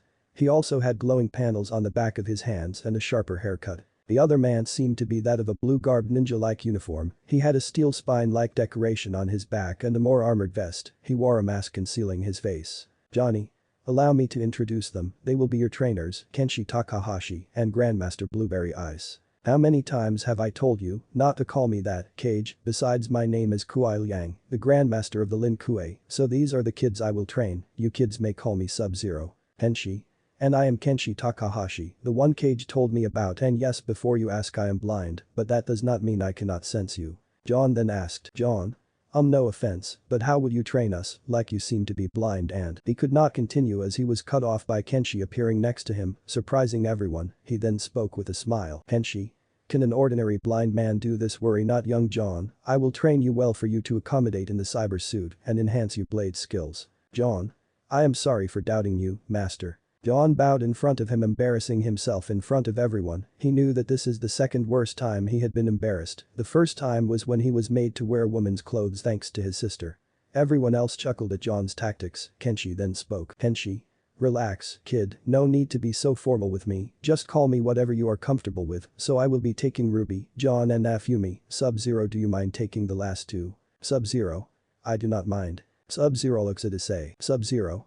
I have heard of your achievements and your work, and I would love to train you. Issei. Haidu. I will train you in martial arts, and if you have the talent, cryomancy as well, same goes for you, Ingvild Leviathan, I would train you as well. Issei.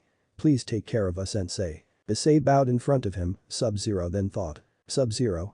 He has respect and humility, not a lot of people I have met have that, although from what I have heard, he seems to be a pervert, but I never saw anything he did was perverted. Anyway, once I am done with him, he will be a fine warrior, trained in the art of combat. As for the girl, she seems to be a sort of princess just like a certain Adenian. Anyway, she seems to be flowing in magical power. I can train her in cryomancy, they both will be fine students. Sub-Zero then speaks. Sub-Zero. Very well, I will train the two of you in your upcoming battles against the entities, several of them are more dangerous as you go on, it will not be easy, but when you are done, you would be fine warriors. Issei and Ingvild nodded, they knew one thing, this training session with Kuai Liang would be intense to say the least, but they were prepared. If this is what it takes to get home, they will do it and they will not stop. With John, Ruby and Naofumi, John and the others followed their new teacher Kenshi Takahashi. He then spoke to the trio. Kenshi. Alright guys, I want to see what you three have got. I want you to come at me with your entire strength. Don't hold back, attack me with the intent to kill. The trio understood. John then said, John. Since he is blind, try to make as much sound, this would disrupt his hearing. We need to disarm him if we need to beat him. Ruby, keep your distance, use wind dust to disrupt his hearing. Naofumi, use your voice Jengar shield to enhance them. I will charge into the fray and disarm him. Ruby and Naofumi. Right. John. Alright, let's rock. They did as they were supposed to. Ruby fired her wind dust to Kenshi. The gusts were disrupting his hearing senses, coupled with a voice Jengar shield, in which Naofumi yelled on. This completely disrupted his hearing, allowing John to get closer with his suit, enhancing his speed. He then charged at Kenshi with the intent to disarm him, however Kenshi had a trick up his sleeve. His hearing was not the only thing he used to sense his foes, he then countered John's strike easily, with such precision. John. How? John was shocked Kenshi was able to easily dissolve their plan with ease. The blind swordsman smiled. He was happy that they were such capable students and good in planning and coordination as well. Kenshi. Not bad John, your planning was quite amazing, going after the only other sense I have since my eyes were taken out. Unfortunately, you forgot one thing. Kenshi then raised his sword and tried to stop him. John tried to block his attack but started to stagger. If there is anything Kenshi is good at, it is sensing presences. Kenshi. Hearing is not my only sense, kid. Kenshi then used the move telekinetic slash aimed at John. He was sent flying, but was not severely injured, thanks to his semblance aura amp. He then charged at John and used Tel Flurry. He aimed 2 punches at John's pressure points, disabling one of his arm, temporarily making him lose his sword. He then used 2 kicks sending the boy flying. He then used another telekinetic attack dazing him for a while. Naofumi tried to use shield prison to bind him, however the swordsman easily slashed the prison shocking Naofumi. He then charged at Naofumi, which the shield hero easily blocked and used his Viper Chimera shield to attack, and Ruby fired her fire dust rounds at him, however Kenshi just slashed them through with ease before they could even hurt him. He then focused on Naofumi and created 3 telekinetic clones and slashed him with ease, knocking him to the ground. He then created 3 telekinetic clones as a distraction. Ruby was being pushed back much to her surprise. She tried to get close to Kenshi to take him down, but the swordsman was too fast. He dodged every bullet and took Ruby, easily disarming her crescent rose and using multiple slashes knocking Ruby to the ground, defeating her. However John was still there. He charged as a last-ditch effort, tried to charge at John. However Kenshi did not move and made a precise sword cut to his chest, making him fall to his knees. Kenshi managed to defeat the trio successfully. Kenshi. That was a nice battle, you guys have impressed me, don't feel disheartened, your abilities are too good for mere teenagers, you should be proud of yourselves, you did well. John gets up while Naofumi is helped by Ruby Rose, he then stands up, they knew that they still had a long way to go. Kenshi then spoke. Kenshi. John, you are self-taught, but your planning is impressive along with your abilities and your semblance, but you have no technique or stance when it comes to swordplay. Naofumi, you need to improve your speed when it comes to defending others, since your main goal is that of defense, you will need to be faster if you need to take the hits for the team. And Ruby, you need to improve fighting without your weapon as well, but worry not, that's why I am here to improve you guys as well. So you guys better get ready. John and the others nodded. This is gonna be a long training session. Meanwhile Sonya and Summer were watching the whole scene unfold. Sonya. So how would you rate their fighting style? Summer.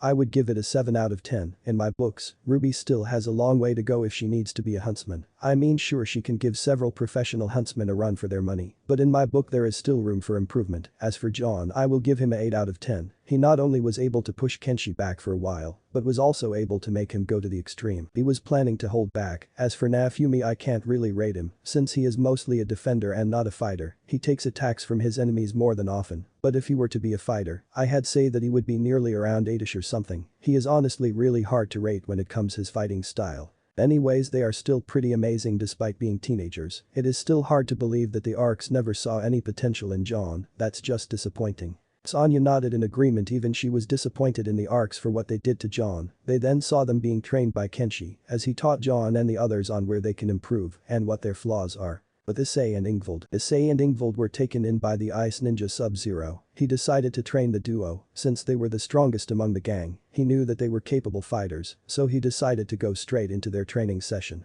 He then spoke. Sub-Zero. Since I know that you two are well versed into combat, I think I should improve your style so that you should not have any problems. I know that you two are pretty strong, so I will train you guys. I hope you are ready. By the time you are done, you should be able to avoid most of the entities that are around here, alright? Issei and Ingvild nodded. They got ready to learn some more moves and abilities from the renowned ninja. Drake and Bell were also curious as to what they can learn from the cryomancer and intently watched as their partner friend learned about this style of fighting and abilities. Scene break. One training montage later. 2 weeks later, Issei and Ingvild were trained in Lin Kuei's stealth, allowing them to master stealth tactics and infiltration to the point of Sub-Zero, only sensing them once they had successfully breached inside. Issei mastered Sub-Zero's fighting style, allowing him to keep up with a ninja, even without his balance breaker, although when he used his ice abilities, he was forced to go into the balance breaker since his ice used to go below -500°F. He even managed to push Sub-Zero back at his strongest in his balance breaker. Greg had suggested Sub-Zero to help him in his illegal move Trianiforms, since that is the only way he could master Cardinal Crimson promotion, which the cryomancer agreed. He made sure that Issei used his brain, as well as which form would be suitable for a given situation, making sure he would use all 3 forms to his full potential, thus allowing him to fight much longer and keep his Cardinal Crimson promotion for much longer periods of time, since he will need it in case he would end up in a tough entity horde. Ingvild, although she was not a tough fighter, she was an expert magician. She was personally taught how to improve in her water magic by Sub-Zero, allowing her to make stronger water dragons and use them to keep fighting for much longer with ease. Issei then asked Serziches earlier to send him the relic of the original Leviathan, which the Satan agreed. Issei knew this thanks to Ingvild telling him about it. After Serziches sent the relic on his mobile device, Ingvild was able to read it, allowing her to access Leviathan's signature move Sea Serpent at the end. That, coupled with her learning how to properly use her sacred gear, made her a formidable foe to face.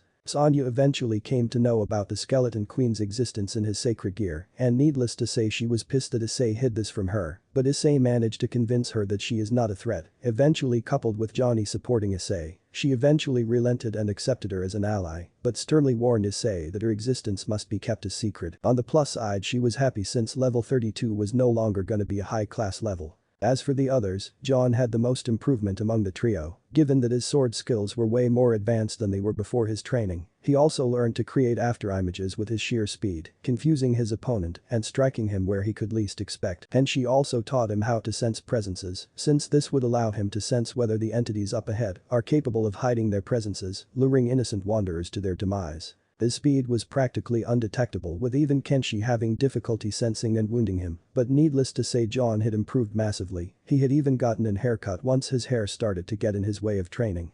He also changed into a new outfit. He wears a high-collar black shirt under a remodified pure white chest plate that covers a bit more of his upper abdomen and similarly colored bracers. Both the chest plate and the bracers are trimmed with gold, and he once again wears 2 shoulder pads. John's Cruceramors was also upgraded such that it can turn into a light sword, making him slice through aura with relative ease. This was done by Summer Rose, in case he might end up fighting any of the Beacon students. Ruby has not changed much, unlike John, although she had become more adept in using her weapon. Her usage of the Crescent Rose was much better, and she was able to fight even without it. Her switching between the weapons was strong enough to keep up with Kenshi's Tell clones and their speed. Her semblance had also improved massively, such that it was able to keep up with Issei in his night form, such that Issei had to increase his speed to surpass her. She was also able to fire her dust rounds, rapidly allowing her to target a massive area, dealing damage to the surrounding area. As for Nafumi, his defense went to the point of holding a combined punch from Jax's metal arms and Issei in Welsh Draconic Rook without much effort, given his defense increased substantially. His speed also did increase, allowing him to keep up whenever his team was attacked. He valiantly defended his friends from enemy attacks and was able to even hold his own when he ended up fighting against a simulated horde of entities, allowing him to defeat several of them. And finally Roman, he accepted Sonya's offer and became an MEG agent. After all their improvements were done, Kenshi and Sub-Zero spoke. Kenshi, I must say in the past 2 weeks not only have you caught up with all of us and our abilities, I can safe to say that you guys are ready to go for the levels ahead. Sub-Zero. Indeed, I never have had such powerful and good students like you ever before. Like Kenshi said, you guys are more than ready, just stay safe out there. Sonya then came in, she was joined by Summer, she then spoke. Sonya. If you need to reach level 3999 and go back to your home, I would recommend to go the end level, and no, that is not the final level, the name is the end, so once you go there, find a computer as soon as possible and run the file trine.exe. But be warned, this level is known to mess with your thoughts, thinking that you have escaped. Do not fall for Demo. And one more thing, this level is known to mess the connection of devices like mobiles and radios, so we will not be able to contact you, we can only do so once you reach level 3999. Alright. Issei. Sounds good, so where do we move next? Sonia. There is a metro level underground, don't worry, it will be safe. Once you go there, stop when you see the end is near written on the wall. Get down there, that would be your destination. Also Issei, when your boosted gear was upgraded, the information in your gear was also updated, and more information about the levels were added, so ask Drake anything, and you should be golden. Drake chimed in from the sacred gear. Drake. Just ask us anything relating to the level, and we will tell you everything we know. You can ask Belle as well, even she would tell you. Belle.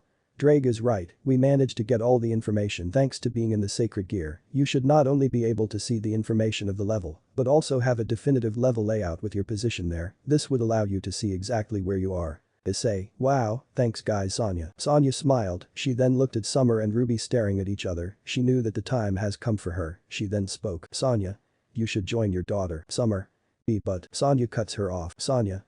Your daughter misses you and has not seen your face for the last 12 years, you should go back. I knew this day would come, and besides, you have helped us a lot, you can now go home, we would be fine, I assure you. Summer thanks her and looks at Ruby, who was overjoyed that her mother is returning. She then embraces her, which Summer does not mind, while John asks. John.